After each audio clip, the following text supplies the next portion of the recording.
ನಿರ್ದೋಷಿಯು ಯಥಾರ್ಥ ಚಿತ್ತನೂ ಆಗಿದ್ದಾನೆ, ಅವನಿಗೆ ಸಮಾನನು ಭೂಲೋಕದಲ್ಲಿ ಎಲ್ಲಿಯೂ ಸಿಕ್ಕುವುದಿಲ್ಲ ಎಂದು ಸೈತಾನನಿಗೆ ಹೇಳಿದನು. ಇಲ್ಲಿ ನಾವು ನೋಡ್ತಾ ಇದ್ದೇವೆ, ಯೋಬನು ಭಕ್ತಿವಂತನಾಗಿರುವಂತ ವ್ಯಕ್ತಿ, ನೀತಿವಂತನಾಗಿರುವಂತ ವ್ಯಕ್ತಿ, ದೇವರಿಗೆ ಭಯಪಡುವಂತ ವ್ಯಕ್ತಿ. ಆದ್ರೆ ಸೈತಾನನು ಏನ್ ಮಾಡ್ತಾ ಇದ್ದಾನೆ ಪ್ರಿಯರೇ? ಯೋಬನ ಜೀವಿತವನ್ನ ನಾಶ ಮಾಡ್ಬೇಕಂತೇಳಿ ಏನ್ ಮಾಡ್ತಾ ಇದ್ದಾನೆ? ಕಾಯ್ಕೊಂಡು ಕೂತ್ಕೊಂಡಿದ್ದಾನೆ. ದೇವರ ಹತ್ರಕ್ಕೆ ಹೋಗಿ ಏನ್ ಮಾಡ್ತಾ ಇದ್ದಾನೆ? ಅವನ ಕುರಿತಾಗಿ ನೀನ್ ಎಲ್ಲ ಕೊಟ್ಟಿದ್ದೀಯ, ಅದ್ರ ಸಲುವಾಗಿ ಯೋಬನು ಭಕ್ತಿವಂತನಾಗಿದ್ದಾನೆ, ಎಲ್ಲವನ್ನ ತೆಗೆದುಕೊಂಡು ಬಿಡು. ಈಗ ಯೋಬನು ತನ್ನ ಭಕ್ತಿಯನ್ನ ತೋರಿಸ್ತಾನೇನು ಅಂತ ಹೇಳಿದಾಗ ಒಂದೇ ದಿನದಲ್ಲಿ ಯೋಬನಿಗಿರುವಂತ ಎಲ್ಲ ಆಸ್ತಿಯು ಕೂಡ ಏನಾಯ್ತು ಪ್ರಿಯರೇ? ನಾಶವಾಗಿ ಹೋಯ್ತು. ಮಕ್ಕಳು ಹೋದ್ರು, ಸೊಸೆಯಂದ್ರು, ಹಳೆಯಂದ್ರು ಎಲ್ಲರೂ ಹೋದಂತ ಸಂದರ್ಭದಲ್ಲಿ ದೇವರ ವಾಕ್ಯದಲ್ಲಿ ನಾವು ನೋಡ್ತಾ ಇದ್ದೇವೆ, ಯೋಬನ ಬಾಯ ಮೂಲಕವಾಗಿ ಒಂದೇ ಒಂದು ಮಾತು ಬರ್ತಾ ಇದೆ. ತನಗಿರುವ ಎಲ್ಲ ಬಟ್ಟೆಗಳನ್ನು ತೆಗೆದುಹಾಕಿ ಗೋಣಿ ತಟ್ಟನ್ನು ತೆಗೆದು ಕಟ್ಟಿಕೊಂಡಿರ್ತಕ್ಕಂಥ ಯೋಬನು ಬೂದಿಯಲ್ಲಿ ಕೂತ್ಕೊಂಡು ಒಂದು ಮಾತನ್ನು ಹೇಳ್ತಾ ಇದ್ದಾನೆ. ಅದು ಎಂತಹ ಮಾತಂದ್ರೆ ಪ್ರಿಯರೇ, ನಾವು ನೋಡ್ತಾ ಇದ್ದೇವೆ, ದೇವರೇ ಎಲ್ಲವನ್ನ ಕೊಟ್ಟನು, ದೇವರೇ ಎಲ್ಲವನ್ನ ತೆಗೆದುಕೊಂಡನು, ನಾನು ಆತನನ್ನು ಯಾಕೆ ದೂಷಿಸಬೇಕು? ನಮಗಂಗ ಆದ್ರೆ ನಾವೇನ್ ಮಾಡ್ತೀವಿ? ಹೇಳ್ರಿ, ನೇರವಾಗಿ ಯಾರೇ ಆಗಿರಲ್ಲ ಅವ್ರೇನ್ ಮಾಡ್ತಾರ? ದೇವ್ರ ಮೇಲೆ ಮೊದಲನೇದಾಗಿ ತಪ್ಪು ಹೊರಿಸುವಂಥದ್ದು. ಯಾರ ಮೇಲೆ ಹೊರಿಸ್ತಾರ ಹೇಳ್ರಿ? ದೇವ್ರ ಮೇಲೇನೆ ತಪ್ಪು ಹೊರಿಸ್ತಾರ. ಹಿಂಗ್ ಮಾಡಿಬಿಟ್ಟಪ್ಪ ದೇವ್ರು, ಹಿಂಗ್ ಮಾಡಿಬಿಟ್ಟ, ಮಳೆ ಕೊಡ್ಲಿಲ್ಲ, ಹಿಂಗ್ ಮಾಡಿಬಿಟ್ಟ, ನಾನೆಲ್ಲ ಸಾಲದಲ್ಲಿ ಹಾಕಿಬಿಟ್ಟ, ದೇವ್ರು ನನ್ನನ್ನು ಹಾಕಿಬಿಟ್ಟ ಅಂತೇಳಿ. ಹಲ್ಲೆಲೂಯಾ. ಅನೇಕರು ನಂಬಿದಂತವ್ರು ಕೂಡ ಹೇಳ್ತಾ ಇರ್ತಾರೆ ಕೆಲವೊಂದು ಸಾರಿ. Hallelujah, praise the Lord. ದೇವರ ಮಕ್ಕಳಲ್ಲಿ ಕೇಳ್ರಿ, ಯೋಬನ ಒಂದು ಭಕ್ತಿ ಎಂತಹ ಭಕ್ತಿ ಅಂದ್ರೆ, ದೇವರೇ ಕೊಟ್ಟ, ದೇವರೇ ತೆಗೆದುಕೊಂಡ, ನಾನು ತಾಯಿಯ ಗರ್ಭದಿಂದ ಬರಿದಾಗಿ ಬಂದಿದ್ದೇನೆ, ನಾನು ಬರಿಗೈಲೇ ಮತ್ತೆ ಪುನಃ ಹೋಗಬೇಕು ಎಂಬುದಾಗಿ. Hallelujah, praise the Lord. ಇಂತಹ ಅವಮಾನಕ್ಕೆ ಒಳಗಾದಂತ ಒಂದು ಸಂದರ್ಭದಲ್ಲಿ ದೇವರ ವಾಕ್ಯದಲ್ಲಿ ನಾವು ನೋಡ್ತಾ ಇದ್ದೇವೆ, ಆತನ ಹೆಂಡತಿ ಬಂದು ಹೇಳ್ತಾ ಇದ್ದಾಳೆ, ಯೋಬನೇ, ಈಗಲಾದರೂ ನೀನು ದೇವರನ್ನ ದೂಷಿಸಿ ಏನ್ ಮಾಡು? ಸಾಯಿ. ಯಾಕೆ ಬದುಕಿದಿ? ಎಲ್ಲ ಸರ್ವನಾಶ ಮಾಡ್ಕೊಂಡಿ, ನಿನಗಿರುವಂತ ಆಸ್ತಿ ಎಲ್ಲ ಹೋಯ್ತು, ಮಕ್ಕಳು ಎಲ್ಲರೂ ಹೋದ್ರು ಅಂತೇಳಿ ಹೇಳಿದಾಗ ಯೋಬನ ಅವಮಾನ, ಇಷ್ಟು ದಿನ ಇರ್ತಕ್ಕಂಥ ಮಾನ, ಇಷ್ಟು ದಿನ ಇರುವಂತ ಗೌರವ ಎಲ್ಲವೂ ಕೂಡ ಒಂದೇ ದಿನ ಏನಾಯ್ತು ಪ್ರಿಯರೇ? ಹೋಗ್ಬಿಡ್ತು ಪ್ರಿಯರೇ. ಮೂವರು ಸ್ನೇಹಿತರು ಯೋಬನ ಯೋಗಕ್ಷೇಮವನ್ನ ವಿಚಾರಣೆ ಮಾಡೋದಕ್ಕೋಸ್ಕರವಾಗಿ ಬಂದಂತ ಸಂದರ್ಭದಲ್ಲಿ ಆ ಮೂವರು ಸ್ನೇಹಿತರು ಕೂಡ ಯೋಬನಿಗೆ ಏನ್ ಮಾಡ್ತಾ ಇದ್ದಾರೆ? ತಮ್ಮ ಮಾತುಗಳ ಮೂಲಕವಾಗಿ ಚುಚ್ಚಿ ಮಾತಾಡ್ತಾ ಇದ್ದಾರೆ ಪ್ರಿಯರೇ. ಹಲ್ಲೆಲೂಯಾ. ಯೋಬನೇ, ನೀನ್ ನೀತಿವಂತನಾಗಿದ್ರೆ ದೇವರು ಯಾಕ ಈ ಆಸ್ತಿಯನ್ನ ತೆಗೆದುಕೊಳ್ತಾ ಇದ್ದ? ಯಾಕೆ ನಿನಗೆ ಈ ತರ ದುರ್ಘಟನೆ ಆಗ್ತಾ ಇತ್ತು ಅಂತೇಳಿ ಪ್ರಿಯರೇ. ಹಲ್ಲೆಲೂಯಾ. Praise the Lord. ನಾವು ನೋಡ್ತಾ ಇದ್ದೇವೆ ಪ್ರಿಯರೇ, ಯೋಬನ ಅವಮಾನ ಯಾರು ಕೂಡ ಬಗೆಹರಿಸಲಾರದಂತ ಒಂದು ಪರಿಸ್ಥಿತಿ ಉಂಟಾದಾಗ ಅವಾಗ ಯೋಬನು ಏನ್ ಮಾಡ್ತಾ ಇದ್ದಾನೆ? ಆ ಮೂವರು ಸ್ನೇಹಿತರಿಂದ ಅವಮಾನದ ಮಾತುಗಳನ್ನ, ಧಿಕ್ಕಾರದ ಮಾತುಗಳನ್ನೇ ಏನ್ ಮಾಡ್ತಾ ಇದ್ದಾನೆ? ಸ್ವೀಕಾರ ಮಾಡಿಕೊಳ್ತಾ ಇದ್ದಾನೆ ಪ್ರಿಯರೇ. ಹಲ್ಲೆಲೂಯಾ. ಅವನಿಗೆ ಆಗಿರುವಂತ ಗಾಯಕ್ಕೆ ಇವ್ರು ಇನ್ನೂ ಏನ್ ಮಾಡ್ತಾ ಇದ್ದಾರೆ ಪ್ರಿಯರೇ? ಹೆಚ್ಚಿನ ಒಂದು ಮನಸ್ಸಿನಲ್ಲಿ ಏನ್ ಮಾಡ್ತಾ ಇದ್ದಾರೆ? ನೋವನ್ನ ಭರಿಸುವಂತ ಒಂದು ಮಾತುಗಳನ್ನ ಆಡ್ತಾ ಇದ್ದಾರೆ ಪ್ರಿಯರೇ. ಹಲ್ಲೆಲೂಯಾ. Praise the Lord. ದೇವರ ವಾಕ್ಯದಲ್ಲಿ ನಾವು ನೋಡ್ತಾ ಇದ್ದೇವೆ, ಯೋಬನ ಪರಿಸ್ಥಿತಿ ಆ ರೀತಿ ಆಗಿರ್ಬೇಕಾದ್ರೆ ದೇವರು ಯೋಬನ ವಿಷಯವಾಗಿ ಆತನು ಏನ್ ಮಾಡಿದ? ಭೂಲೋಕಕ್ಕೆ ಇಳಿದು ಬಂದು ಯೋಬನ ಸಂಗಡ ಮಾತಾಡ್ತಾ ಇದ್ದಾನೆ ಪ್ರಿಯರೇ. ಹಲ್ಲೆಲೂಯಾ. ದೇವರು ಯೋಬನಿಗಿರುವಂತ ಆ ಒಂದು ಅವಮಾನವನ್ನ, ಯೋಬನಿಗಿರುವಂತ ಆ ಒಂದು ಧಿಕ್ಕಾರವನ್ನ ಯಾವ ರೀತಿಯಾಗಿ ನೀಗಿಸಿದ್ರು ಎಂಬುದಾಗಿ ನಾವು ನೋಡೋಣ. ಯೋಬನ ಗ್ರಂಥದ ಕಡೆಗೆ ಬರ್ರಿ, 42ನೇ ಅಧ್ಯಾಯ 10ನೇ ವಾಕ್ಯ.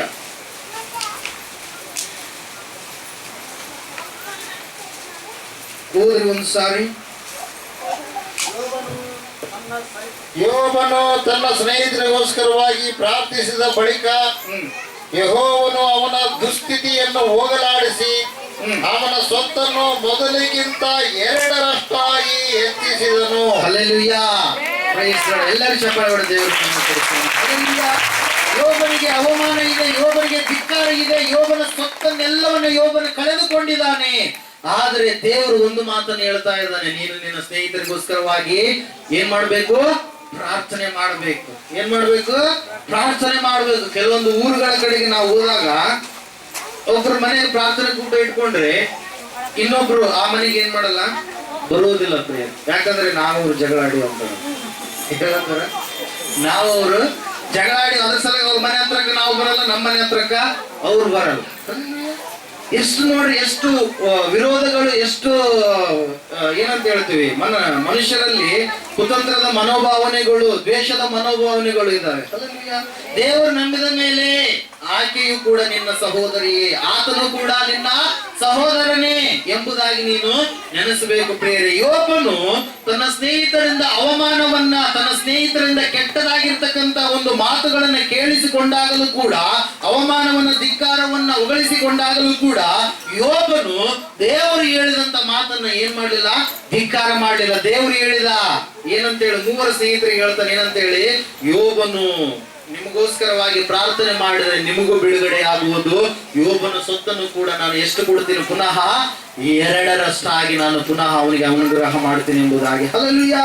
ಅದ್ರ ಸಲುವಾಗಿ ದೇವರು ಮಾತಾಡ್ತಾ ಇದ್ದಾರೆ, ಯಾವ ವಿಷಯದಲ್ಲಿ ನೀನು ಅವಮಾನಗೊಂಡಿದೀಯಾ, ನೀನು ನಿನ್ನಲ್ಲಿರ್ತಕ್ಕಂಥ ಸೊತ್ತುಗಳನ್ನು ಕಳೆದುಕೊಂಡಿದೀಯೇನು? ಹಲ್ಲೆಲೂಯಾ. ನಿನ್ನ ಜೀವಿತದಲ್ಲಿ ನೀನು ಸುಖ ಸಂತೋಷವನ್ನು ಅನುಭವಿಸಬೇಕಾಗಿತ್ತು, ಅದನ್ನು ಅನುಭವಿಸಲಾರದೆ ಇವತ್ತಿನ ದಿನ ನೀನು ದುಃಖದಲ್ಲಿ ಇದ್ದೀಯೇನು?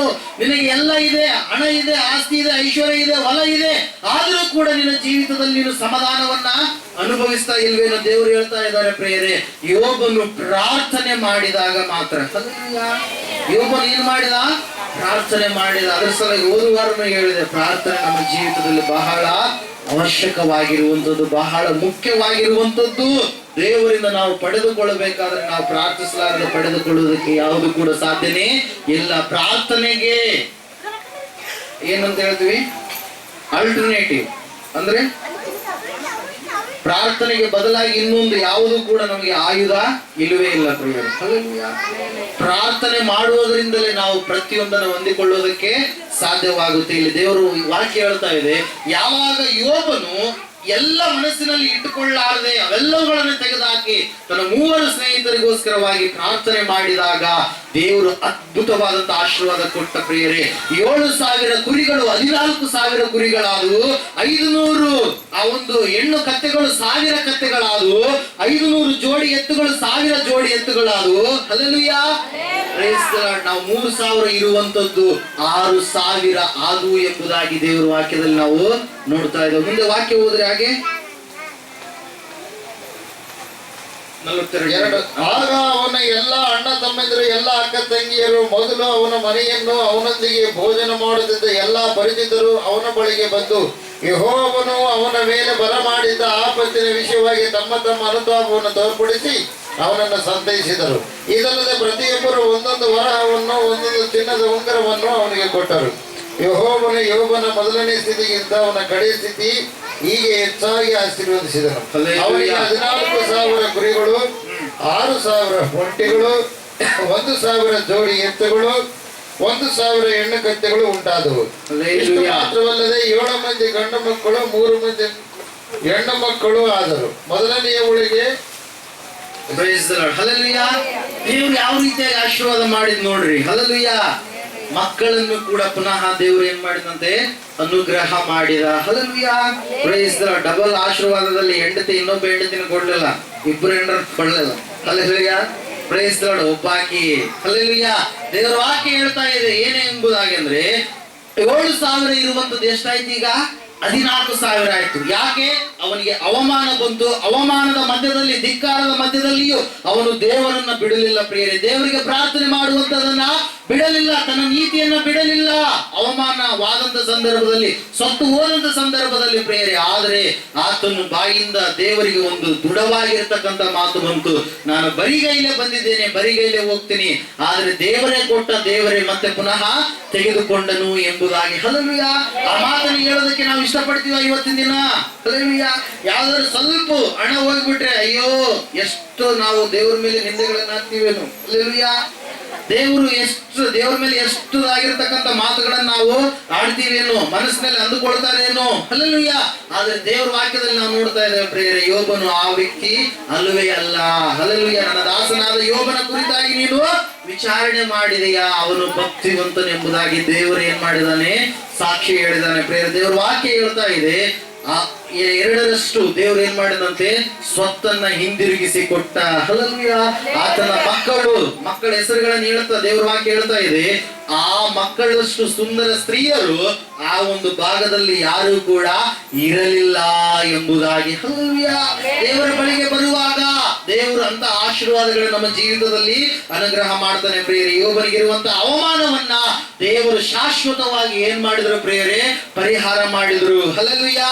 ಅದಕ್ಕೋಸ್ಕರವಾಗಿ ಇವತ್ತು ಕೂಡ ದೇವರ ವಾಕ್ಯ ಹೇಳ್ತಾ ಇದೆ, ನಮಗೂ ಕೂಡ ದೇವರು ಎರಡರಷ್ಟನ್ನ ಪುನಃ ತಿರುಗಿ ಕಟ್ಟಿಕೊಡುವಂತ ದೇವರಾಗಿದ್ದಾನೆ. ಎಲ್ಲಿ ನೀನು ಬಿದ್ದಿದ್ದೀಯೋ ಅಲ್ಲಿಯೇ ಎದ್ದು ನಿನ್ನನ್ನು ನಿಂತುಕೊಳ್ಳುವಂತೆ ಮಾಡುವಂತ ದೇವರಾಗಿದ್ದಾನೆ. ಯಾವ ಅವಮಾನದ ಸ್ಥಿತಿಯಲ್ಲಿ ನೀನು ಇವತ್ತಿನ ದಿನ ಬಂದಿದೆಯೋ ಆ ಅವಮಾನದ ಸ್ಥಿತಿಯನ್ನ ದೂರ ಮಾಡಿ, ನಿನಗೆ ಯಾರು ಅವಮಾನದ ಮಾತುಗಳನ್ನು ಆಡಿದ್ದಾರೋ ಅವರ ಮುಂದೆಯೇ ನಿನ್ನನ್ನ ಚಿನ್ನದ ಕಿರೀಟವಾಗಿ ದೇವರು ಏನ್ ಮಾಡ್ತಾ ಇದ್ದಾನೆ? ನೇಮಕ ಮಾಡ್ಲಿಕ್ಕಿದ್ದಾನೆ ಪ್ರಿಯರೇ. ಹಲ್ಲೆಲೂಯಾ. ದೇವರ ವಾಕ್ಯ ಹೇಳ್ತಾ ಇದೆ, ಆ ಯೋಬನ ಪರಿಸ್ಥಿತಿ, ಕಡೆಯ ಪರಿಸ್ಥಿತಿ ಹೆಂಗಿತ್ತಂತೆ? ಮೊದಲನೇ ಪರಿಸ್ಥಿತಿಗಿಂತ ಕಡೆಯ ಪರಿಸ್ಥಿತಿ ಉತ್ತಮವಾಗಿತ್ತು ಎಂಬುದಾಗಿ. ಹಲ್ಲೆಲೂಯಾ. ಅದರ ಸಲುವಾಗಿ ದೇವರ ವಾಕ್ಯ ಹೇಳ್ತಾ ಇದೆ ಪ್ರಿಯರೇ, ನಿನಗಾದ ಅವಮಾನವನ್ನ ನೀನು ಮರೆತು ಬಿಡುವಿ. ಯೋಬನಿಗೆ ಈಗ 14,000 ಬಂತು, 3,000 ಇದ್ದಂಥದ್ದು 6,000 ಬಂತು. ಹಲ್ಲೆಲೂಯಾ. 7,000 ಇರುವಂತದ್ದು 14,000 ಬಂತು, 500 ಇರುವಂತದ್ದು 1,000 ಬಂತು. ಹಲ್ಲೆಲೂಯಾ. ಆದ್ರೆ ಯೋಬ ಮತ್ತೆ ಹಳೆಯದನ್ನ ನೆನಪು ಮಾಡಿಕೊಳ್ಳಲಿಲ್ಲ, ಅವನ ಅವಮಾನವನ್ನು ನೆನಪು ಮಾಡಿಕೊಳ್ಳಲಿಲ್ಲ. ದೇವರು ಹೇರಳವಾಗಿ ಎರಡರಷ್ಟು ಸ್ವತ್ತನ್ನ ಕೊಟ್ಟಿದ್ದರಿಂದ ಆ ಒಬ್ಬ ಯೋಬನು ಏನ್ ಮಾಡ್ತಾ ಇದ್ದಾನೆ? ಅವಮಾನವನ್ನ ನೆನಪು ಮಾಡಿಕೊಳ್ಳದೆ ದೇವರು ಕೊಟ್ಟಿರುವಂತ ಒಂದು ಮಾನವನ್ನ ಏನ್ ಮಾಡ್ತಾ ಇದ್ದಾನೆ? ನೆನಪು ಮಾಡಿಕೊಂಡು ಅದ್ಭುತವಾಗಿ ಅವನ ಜೀವಿತದಲ್ಲಿ ತನ್ನ ಸಂಸಾರವನ್ನ ನಡೆಸಿಕೊಂಡು ಹೋಗ್ತಾ ಇದ್ದಾನೆ ಪ್ರಿಯರೇ. ಹಲ್ಲೆಲೂಯಾ. Praise Lord. ದೇವರ ವಾಕ್ಯದಲ್ಲಿ ನಾವು ನೋಡ್ತಾ ಇದ್ದೇವೆ, ಒಬ್ಬ ವ್ಯಕ್ತಿ ಬಹಳ ಮಾನವಂತರು, ಒಬ್ಬ ವ್ಯಕ್ತಿ ಬಹಳ ಒಂದು ಅರಾಮ್ಯರು ಎನ್ನುವಂತ ದೇಶದಲ್ಲಿಯೇ ಒಬ್ಬ ಉನ್ನತವಾದಂತ ಘನವಾದಂತ ವ್ಯಕ್ತಿ ಆ ವ್ಯಕ್ತಿಯಾಗಿರ್ತಾನೆ. ಆದರೆ ಆ ವ್ಯಕ್ತಿ ಒಂದು ಕಾಯಿಲೆಯಿಂದ ಬಳಲ್ತಾ ಇರ್ತಾನೆ ಪ್ರಿಯರೇ. ಹಲ್ಲೆಲೂಯಾ. ಅರಾಮ್ಯರಲ್ಲಿ ಉನ್ನತ ಸ್ಥಿತಿಯುಳ್ಳಂತ ವ್ಯಕ್ತಿ, ಆತನು ಯಾವ ಯುದ್ಧಕ್ಕೆ ಹೋಗ್ತಾನೋ ಆ ಯುದ್ಧದಲ್ಲಿ ಜಯವೇ ಯಾರಿಗೆ ಸಿಗ್ತಾ ಇರುತ್ತೆ?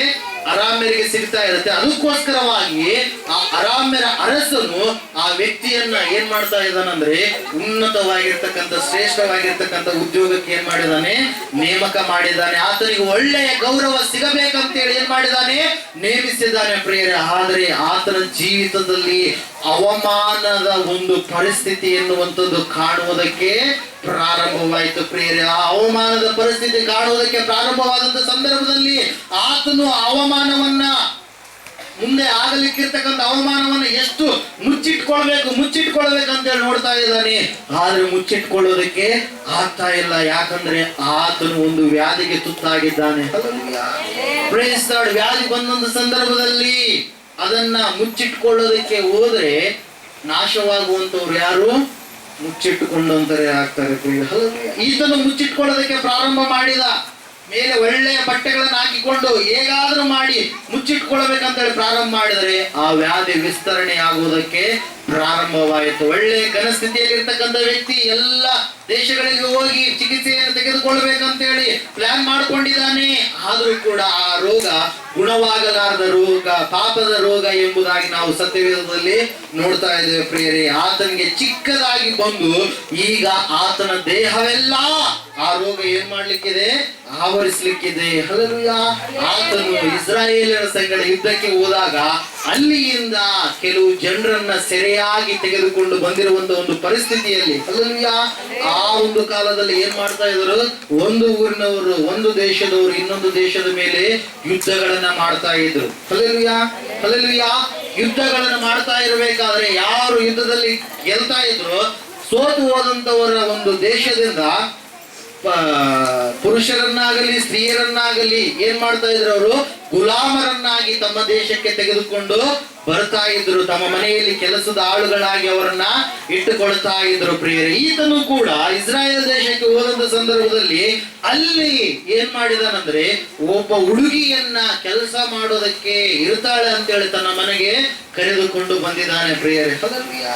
Price the Lord. ಆ ಯಜಮಾನ ಒಳ್ಳೆ ಘನವಂತನಾಗಿರುವಂತ ವ್ಯಕ್ತಿ, ಅರಸನ ಮುಂದೆ, ದೇಶದಲ್ಲಿ ಇರ್ತಕ್ಕಂಥ ಎಲ್ಲ ಜನರ ಮುಂದೆ ಒಳ್ಳೆಯ ಘನವಂತ ಘನವಂತನಾಗಿರುವಂತ ವ್ಯಕ್ತಿ ತನ್ನ ಹೆಂಡತಿ ಮುಂದೆ ಹೇಳಿಕೊಳ್ತಾ ಇದ್ದಾನೆ, ನನಗೆ ಈ ರೀತಿಯಾಗಿರುವಂತ ರೋಗ ಬಂದಿದೆ, ವ್ಯಾಧಿ ಬಂದಿದೆ. ನಾನು ಎಷ್ಟು ಒಳ್ಳೆ ಬಟ್ಟೆಗಳನ್ನು ಹಾಕಿಕೊಂಡ್ರು ಕೂಡ ಮುಂದೆ ನನ್ನ ಬೆರಳುಗಳು, ನನ್ನ ಕಾಲಿನ ಬೆರಳುಗಳು, ನನ್ನ ಕೈಯ ಬೆರಳುಗಳು, ನನ್ನ ಮೂಗು ಏನಾಗುತ್ತೆ, ಆತನಿಗೆ ಕುಷ್ಠ ಬಂದಿದೆ ಎಂಬುದಾಗಿ ಸಾಬೀತುಪಡಿಸುತ್ತೆ ಎಂಬುದಾಗಿ ಆತನು ಕುಗ್ಗಿ ಹೋಗಿ ಯಾರ ಹತ್ರನೂ ಹೇಳಿಕೊಳ್ಳದೆ, ಯಾರ ಹತ್ರ ಹೇಳಿಕೊಳ್ತಾ ಇದ್ದಾನೆ, ತನ್ನ ಹೆಂಡತಿ ಹತ್ರ ಹೇಳ್ಕೊಳ್ತಾ ಇದ್ದಾನೆ ಪ್ರಿಯರೇ.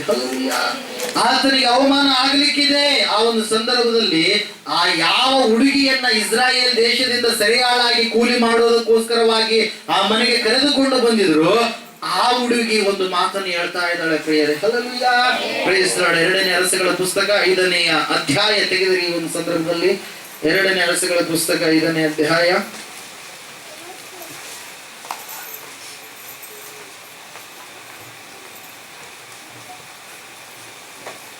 ಆರಾಮ್ಯರ ಒಂದು ಸಾರಿ ಸುಲಿಗೆ ಮಾಡುವುದಕ್ಕೋಸ್ಕರ ಇಸ್ರಾಯೇಲ್ ಪ್ರಾಂತ್ಯಕ್ಕೆ ಹೋಗಿ ಬರುವಾಗ ಅಲ್ಲಿನ ಒಬ್ಬ ಹುಡುಗಿಯನ್ನು ಹಿಡಿದುಕೊಂಡು ಬಂದರು. ಆಕೆಯು ನಾಮಾನನ ಹೆಂಡತಿಗೆ ದಾಸಿ ಆದಳು. ಆಕೆ ಒಂದು ದಿವಸ ತನ್ನ ಯಜಮಾನಿಗೆ, ನಮ್ಮ ದಣಿಯು ಸಮರ್ಯದಲ್ಲಿರುವ ಪ್ರವಾದಿಯ ಹತ್ತಿರ ಇರುತ್ತಿದ್ದರೆ ಎಷ್ಟೋ ಒಳ್ಳೆಯದಾಗುತ್ತಿತ್ತು. ಆತನು ಇವನ ಕುಷ್ಠರೋಗದಿಂದ ವಾಸಿ ಮಾಡುತ್ತಿದ್ದನು ಎಂದು ಹೇಳಿದಳು. ಹಲ್ಲೆಲೂಯಾ. ದೇವರ ವಾಕ್ಯದಲ್ಲಿ ನಾವು ನೋಡ್ತಾ ಇದ್ದೇವೆ ಪ್ರಿಯರೇ, ಆ ನಾಮಾನನು ಎನ್ನುವಂತ ವ್ಯಕ್ತಿ ಘನವಂತನಾಗಿರುವಂತ ವ್ಯಕ್ತಿ, ಅರಸನ ಮುಂದೆ ಜನರ ಮುಂದೆ ಒಳ್ಳೆಯ ಸ್ಥಿತಿಯನ್ನ ಹೊಂದಿರತಕ್ಕಂಥ ವ್ಯಕ್ತಿ, ಒಳ್ಳೆಯ ಆಸ್ತಿ ಐಶ್ವರ್ಯ ಹೊಂದಿರತಕ್ಕಂಥ ವ್ಯಕ್ತಿ. ಆತನಿಗೆ ಆ ಒಂದು ಅನಾರೋಗ್ಯ ಪರಿಸ್ಥಿತಿ ಬಂದಿರಬೇಕಾದ್ರೆ ಆತನು ಅವಮಾನಕ್ಕೆ ಗುರಿಯಾಗುವಂತ ಒಂದು ಸಂದರ್ಭದಲ್ಲಿ ದಾಸಿಯಾಗಿರ್ತಕ್ಕಂಥ ಆ ಹುಡುಗಿ ಒಂದು ಮಾತನ್ನು ಹೇಳ್ತಾ ಇದ್ದಾಳೆ, ನನ್ನ ಅರಸನು ಸಮಾರ್ಯದಲ್ಲಿ ಇರ್ತಕ್ಕಂಥ ಪ್ರವಾದಿಯ ಬಳಿಗೆ ಹೋಗಿದ್ದರೆ ಏನಂತ ಹೇಳ್ತಾ ಇದ್ದಾಳೆ, ಎಷ್ಟೋ ಒಳ್ಳೆದಾಗುತ್ತಿತ್ತು, ಅವನು ಇವನನ್ನು ಕುಷ್ಠ ರೋಗದಿಂದ ವಾಸಿ ಮಾಡುತ್ತಾ ಇದ್ದನು ಎಂಬುದಾಗಿ. ಹಲ್ಲೆಲೂಯಾ. Praise Lord. ಆ ಹುಡುಗಿಯ ಮಾತನ್ನ ಕೇಳ್ರಿ. ಚಿಕ್ಕದಾಗಿರ್ತಕ್ಕಂಥ ಹುಡುಗಿ ಕಸ ಮುಸ್ರೆ ಮಾಡೋದಕ್ಕೋಸ್ಕರವಾಗಿ ಕೆಲಸದಾಳುಗಳಾಗಿ ಆ ಹುಡುಗಿಯನ್ನು ಬಳಸಿಕೊಳ್ತಾ ಇದ್ದಾರೆ. ಆದ್ರೆ ಆ ಹುಡುಗಿಯ ಮಾತು ನೋಡ್ರಿ, ಎಂತಹ ಮಾತಿದೆ, ತನ್ನ ಯಜಮಾನನು ಏನಾಗಬಾರದು, ಅವಮಾನದ ಪಾಲಾಗಬಾರ್ದು, ತನ್ನ ಯಜಮಾನನಿಗೆ ಅವಮಾನವಾಗಬಾರ್ದು ಅಂತೇಳಿ, ತನ್ನ ಯಜಮಾನನಿಗೆ ಸ್ವಸ್ಥತೆ ಆಗಬೇಕಂತೇಳಿ ತನ್ನ ದೇವರ ಸಾಕ್ಷಿಯನ್ನ ಬೇರೆ ದೇಶದಲ್ಲಿ ಸೆರೆಯಾಳಾಗಿ ಇದ್ದಾಗಲೂ ಕೂಡ ತನ್ನ ದೇವರ ಕುರಿತಾಗಿ ಆ ಹುಡುಗಿ ಏನ್ ಮಾಡ್ತಾ ಇದ್ದಾಳೆ, ತಿಳಿಸ್ತಾ ಇದ್ದಾಳೆ ಪ್ರಿಯರೇ. ಹಲ್ಲೆಲೂಯಾ. ಏನೆಂಬುದಾಗಿ ತಿಳಿಸ್ತಾ ಇದ್ದಾಳೆ, ನನ್ನ ಯಜಮಾನನು ಎಲ್ಲಿದ್ರೆ ಚೆನ್ನಾಗಿರ್ತಾ ಇತ್ತು, ಅರಾಮ್ಯರ ಒಂದು ಪ್ರವಾದಿಯ ಬಳಿಯಲ್ಲಿ ಹೋಗಿದ್ರೆ, ಆತನ ಹತ್ತಿರದಲ್ಲಿ ಇದ್ದಿದ್ರೆ ಎಷ್ಟೋ ಚೆನ್ನಾಗಿರ್ತಾ ಇತ್ತು, ಅವನು ಇವನ ಕುಷ್ಠವನ್ನ ದೂರ ಮಾಡ್ತಾ ಇದ್ದನು ಎಂಬುದಾಗಿ. ಹಲ್ಲೆಲೂಯಾ. Praise Lord. ಆ ಹುಡುಗಿ ಹೇಳಿದಂತ ಮಾತು ಎಂತಹ ಮಾತಂದ್ರೆ, ಆ ವ್ಯಕ್ತಿ ಮತ್ತು ಆತನ ಹೆಂಡತಿ, ಹಲ್ಲೆಲೂಯಾ, ಅವರಿಬ್ಬರಿಗೂ ಕೂಡ ಆದರಣೆಯನ್ನ ಕೊಡ್ತು ಪ್ರಿಯರೇ. ಆ ಹುಡುಗಿ ಆ ಮನೆಯಲ್ಲಿ ಎಲ್ಲಾ ಕೆಲಸದ ಆಳುಗಳಿಗಿಂತ ಒಳ್ಳೆಯ ಕೆಲಸದ ಆಳು ಆಗಿದ್ಲು ಪ್ರಿಯರೇ. ಭಕ್ತಿವಂತಳಾಗಿರುವಂತ ಮಗಳಾಗಿದ್ಲು. ಅದರ ಸಲುವಾಗಿ ಈಗ ಯಾರಾದ್ರೂ ಹೇಳಿದ ಮಾತನ್ನ, ಯಜಮಾನನ ಆಳುಗಳು ಹೇಳಿದಂತ ಮಾತನ್ನ ಯಜಮಾನನ ಕೇಳ್ತಾನ, ಏನ್ ಮಾಡ್ತಾನೆ, ಧಿಕ್ಕಾರ ಮಾಡ್ತಾನೆ. ಹಲ್ಲೆಲೂಯಾ. ಆದ್ರೆ ಈ ಹುಡುಗಿಯ ಮಾತಿಗೆ ಇರುವಂತ ತೂಕ, ಈ ಹುಡುಗಿಯ ಮಾತಿಗೆ ಇರುವಂತ ಒಂದು ಬೆಲೆ ಬಹಳ ಮಹತ್ತರವಾಗಿರುವಂತದ್ದು ಪ್ರಿಯರೇ. ಇಲ್ಲಿ ನಾವು ನೋಡ್ತಾ ಇದ್ದೇವೆ, ದೇವರ ವಾಕ್ಯ ಹೇಳ್ತಾ ಇದೆ, ಯಾವಾಗ ಆ ಮಾತನ್ನ ತನ್ನ ಹೆಂಡತಿಗೆ ಹೇಳುವಂತದನ್ನು ನಾಮಾನನು ಕೇಳಿಸಿಕೊಂಡನು. ನಾಮಾನನು ನೇರವಾಗಿ ಯಾರ ಬಳಿಗೆ ಹೋಗ್ತಾ ಇದ್ದಾನೆ, ಅರಸನ ಬಳಿಗೆ ಹೋಗಿ, ಇಸ್ರಾಯೇಲ್ ದೇಶದಲ್ಲಿ ಒಬ್ಬ ಪ್ರವಾದಿ ಇದ್ದಾನೆ, ಆತನ ಹೆಸರು ಎಲೀಷನು, ಆತನ ಬಳಿಗೆ ಹೋದರೆ ನನಗಿರುವಂತ ರೋಗ ಏನಾಗುತ್ತೆ, ಗುಣವಾಗುತ್ತೆ. ನೀವು ಒಂದು ಪತ್ರವನ್ನ ಬರೀರಿ, ಆ ಪತ್ರದಲ್ಲಿ ಈ ರೀತಿಯಾಗಿ ನಾಮಾನನಿಗೆ ಅನಾರೋಗ್ಯ ಇದೆ, ಈ ಅನಾರೋಗ್ಯವನ್ನ ನೀವೇನ್ ಮಾಡ್ರಿ, ತೊಲಗಿಸಿದ್ರೆ ಒಳ್ಳೇದಾಗುತ್ತೆ ಅಂತೇಳಿ ಕೆಲವೊಂದು ಏನ್ ಮಾಡ್ತಾ ಇದ್ದಾನೆ ಪ್ರಿಯರೇ, ಆಭರಣಗಳನ್ನ ಕಳಿಸ್ತಾ ಇದ್ದಾನೆ ಪ್ರಿಯರೇ. ನಾವು ನೋಡ್ತಾ ಇದ್ದೇವೆ 5ನೇ ವಾಕ್ಯದಲ್ಲಿ, ನೀನು ಅಲ್ಲಿಗೆ ಹೋಗಿ ಬಾ, ನಾನು ನಿನ್ನ ಕೈಯಲ್ಲಿ ಇಸ್ರಾಯೇಲರ ಅರಸನಿಗೆ ಒಂದು ಪತ್ರವನ್ನು ಕೊಡುತ್ತೇನೆ ಅಂದನು. ನಾಮಾನನು 10 ತಲಾಂತು ಬೆಳ್ಳಿ, 6,000 ತೊಲೆ ಬಂಗಾರ, 10 ದುಸ್ತು ಬಟ್ಟೆಗಳನ್ನು ಇವುಗಳನ್ನು ತೆಗೆದುಕೊಂಡು ಸಮಾರ್ಯಕ್ಕೆ ಹೊರಟು ಹೋಗಿ ಪತ್ರವನ್ನು ಇಸ್ರಾಯೇಲರ ಅರಸನಿಗೆ ಕೊಟ್ಟನು. ಹಲ್ಲೆಲೂಯಾ. ವಾಕ್ಯ ಹೇಳ್ತಾ ಇದೆ, ಆ ಹುಡುಗಿ ಹೇಳಿದಂತ ಮಾತು ಆ ವ್ಯಕ್ತಿಗೆ ಏನ್ ಕೊಡ್ತಾ ಇದೆ, ಈಗ ಏನ್ ಕೊಡ್ತಾ ಇದೆ, ಧೈರ್ಯ ಕೊಡ್ತಾ ಇದೆ ಪ್ರೇರೆ, ಆದರಣೆಯನ್ನ ಕೊಡ್ತಾ ಇದೆ. ಆ ವ್ಯಕ್ತಿಗೆ ನಾನ್ ನಾಶವಾಗಿ ಹೋಗ್ತೀನಿ, ಈ ರೋಗದಿಂದ ಮರಣಕ್ಕೆ ತುತ್ತಾಗ್ತೀನಿ, ಈ ರೋಗದಿಂದ ಅಂದುಕೊಂಡಿರ್ತಕ್ಕಂಥ ವ್ಯಕ್ತಿಗೆ ಜೀವವನ್ನ ಕೊಡ್ತಾ ಇದೆ. ಯಾರು ಹೇಳಿದಂತ ಮಾತು?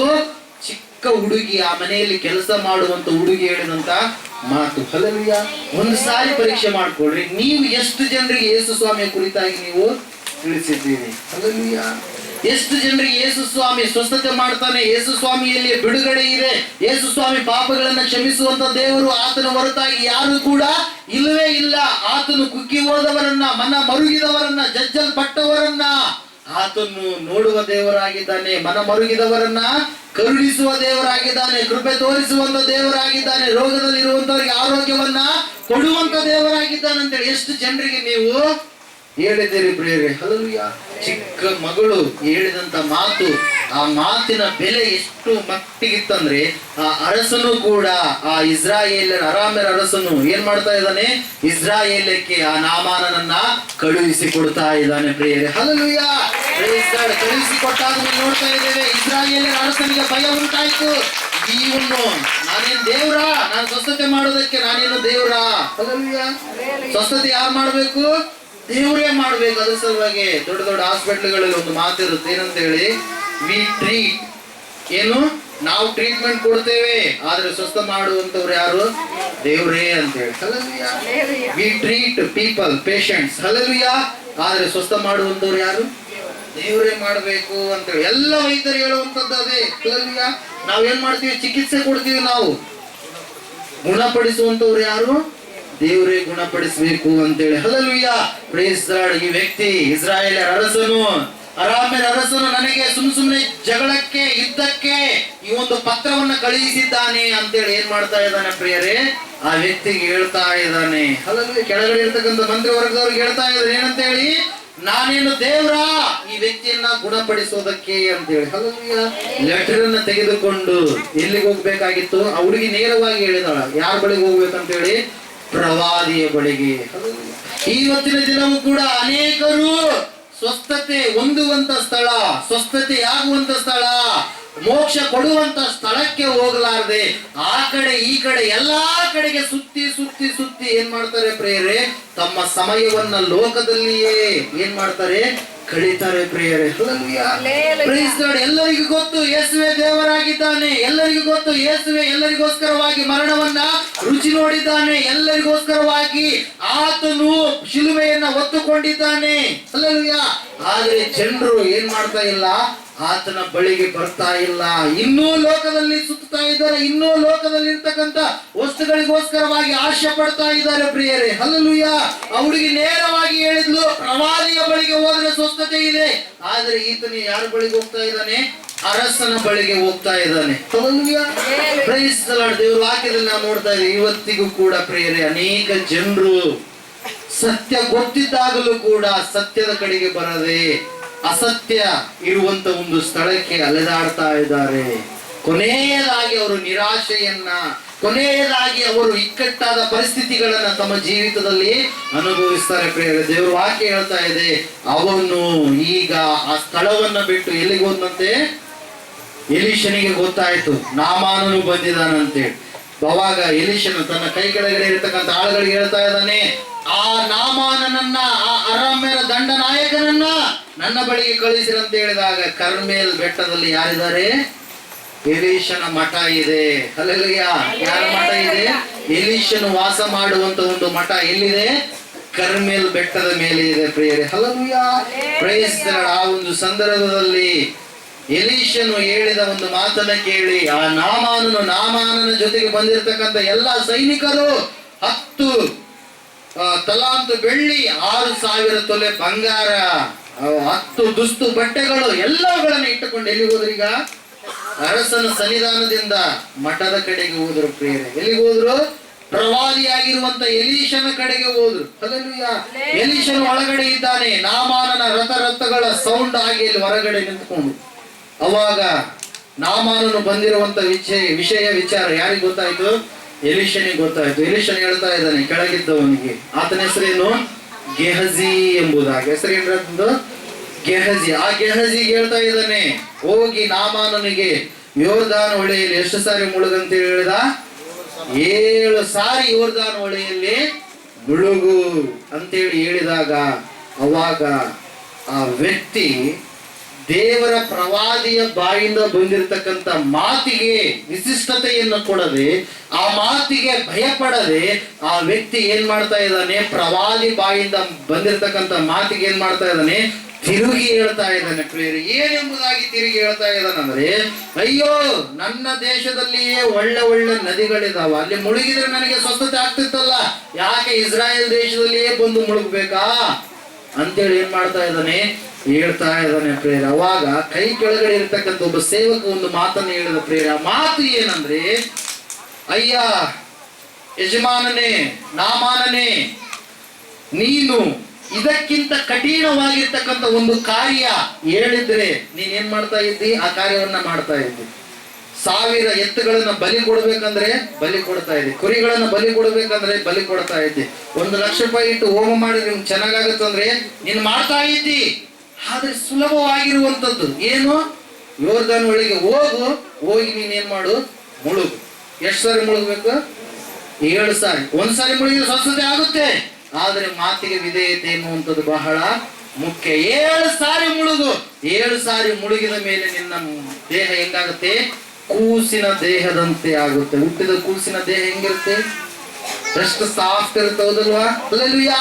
ಆ ರೀತಿಯಾಗಿರ್ತಕ್ಕಂಥ ಚರ್ಮ ನಿನ್ನದಾಗುತ್ತೆ ಎಂಬುದಾಗಿ ಹೇಳಿದಾಗ ಪ್ರಿಯರೇ, ಆ ವ್ಯಕ್ತಿ ಆ ಒಂದು ಕಾರ್ಯ ಮಾಡೋದಕ್ಕೆ ಏನ್ ಮಾಡ್ತಾನೆ, ಹಿಂದೇಟಾಗ್ತಾನೆ. ಇವತ್ತಿಗೂ ಕೂಡ ಅನೇಕರು ಏನ್ ಮಾಡ್ತಾರೆ, ಎಷ್ಟೋ ದೂರ ನಡೆದುಕೊಂಡು ಹೋದ್ರೆ ನಮಗೆ ಬಿಡುಗಡೆ ಆಗುತ್ತೆ, ನಮ್ಮ ಕಷ್ಟಗಳು ತೀರಿ ಹೋಗ್ತವೆ ಅಂತೇಳಿ ನಡೆದುಕೊಂಡು ಹೋಗ್ತಾರೆ. ಪ್ರಿಯರೇ, ನಡೆದುಕೊಂಡು ಹೋದಂತವ್ರು, ಪಾಸ್ಟರ್ ಆದಂತವ್ರು ಹೇಳಿದಂತ ಸಾಕ್ಷಿ ಹೇಳ್ತೀನಿ.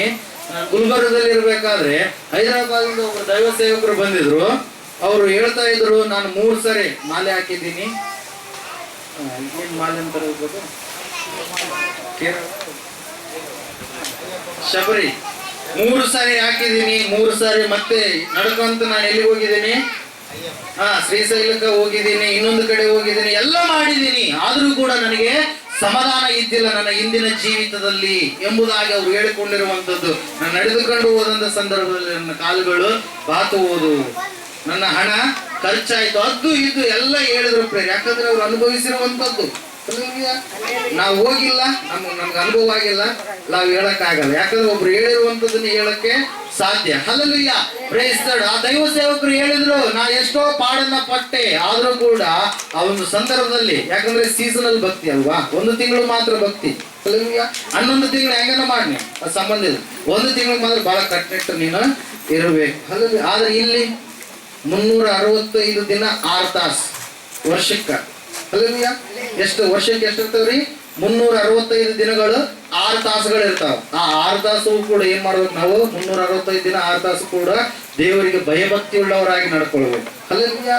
ನೀವು ಅನ್ಕೊಂಡಿರಿ ನಾವು ಭಾನುವಾರ ಮಾತ್ರ ನಾವು ಭಕ್ತಿವಂತರಾಗಿದ್ರೆ ಸಾಕು, ಸೋಮವಾರದಿಂದ ಶನಿವಾರದವರೆಗೆ ನಾವು ಎಷ್ಟೆಷ್ಟು ಬರ್ತಾವ ವಾರಗಳು, ಯಾವ ವಾರಗಳು ಇರ್ತಾವ ಆ ಎಲ್ಲ ವಾರಗಳು ಬೇರೆ ಬೇರೆ ಕಡೆಗೆ ಹೋದ್ರೆ ಆಯ್ತು ಅಂತೇಳಿ. Hallelujah, hallelujah. ದೇವರು ಅದನ್ನ ನೋಡ್ತಾ ಇರ್ತಾನೆ ಪ್ರೇರೆ. Hallelujah, praise the Lord. ಅದ್ರ ಸಲುವಾಗಿ ದೇವರು ವಾಕ್ಯ ಹೇಳ್ತಾ ಇದೆ.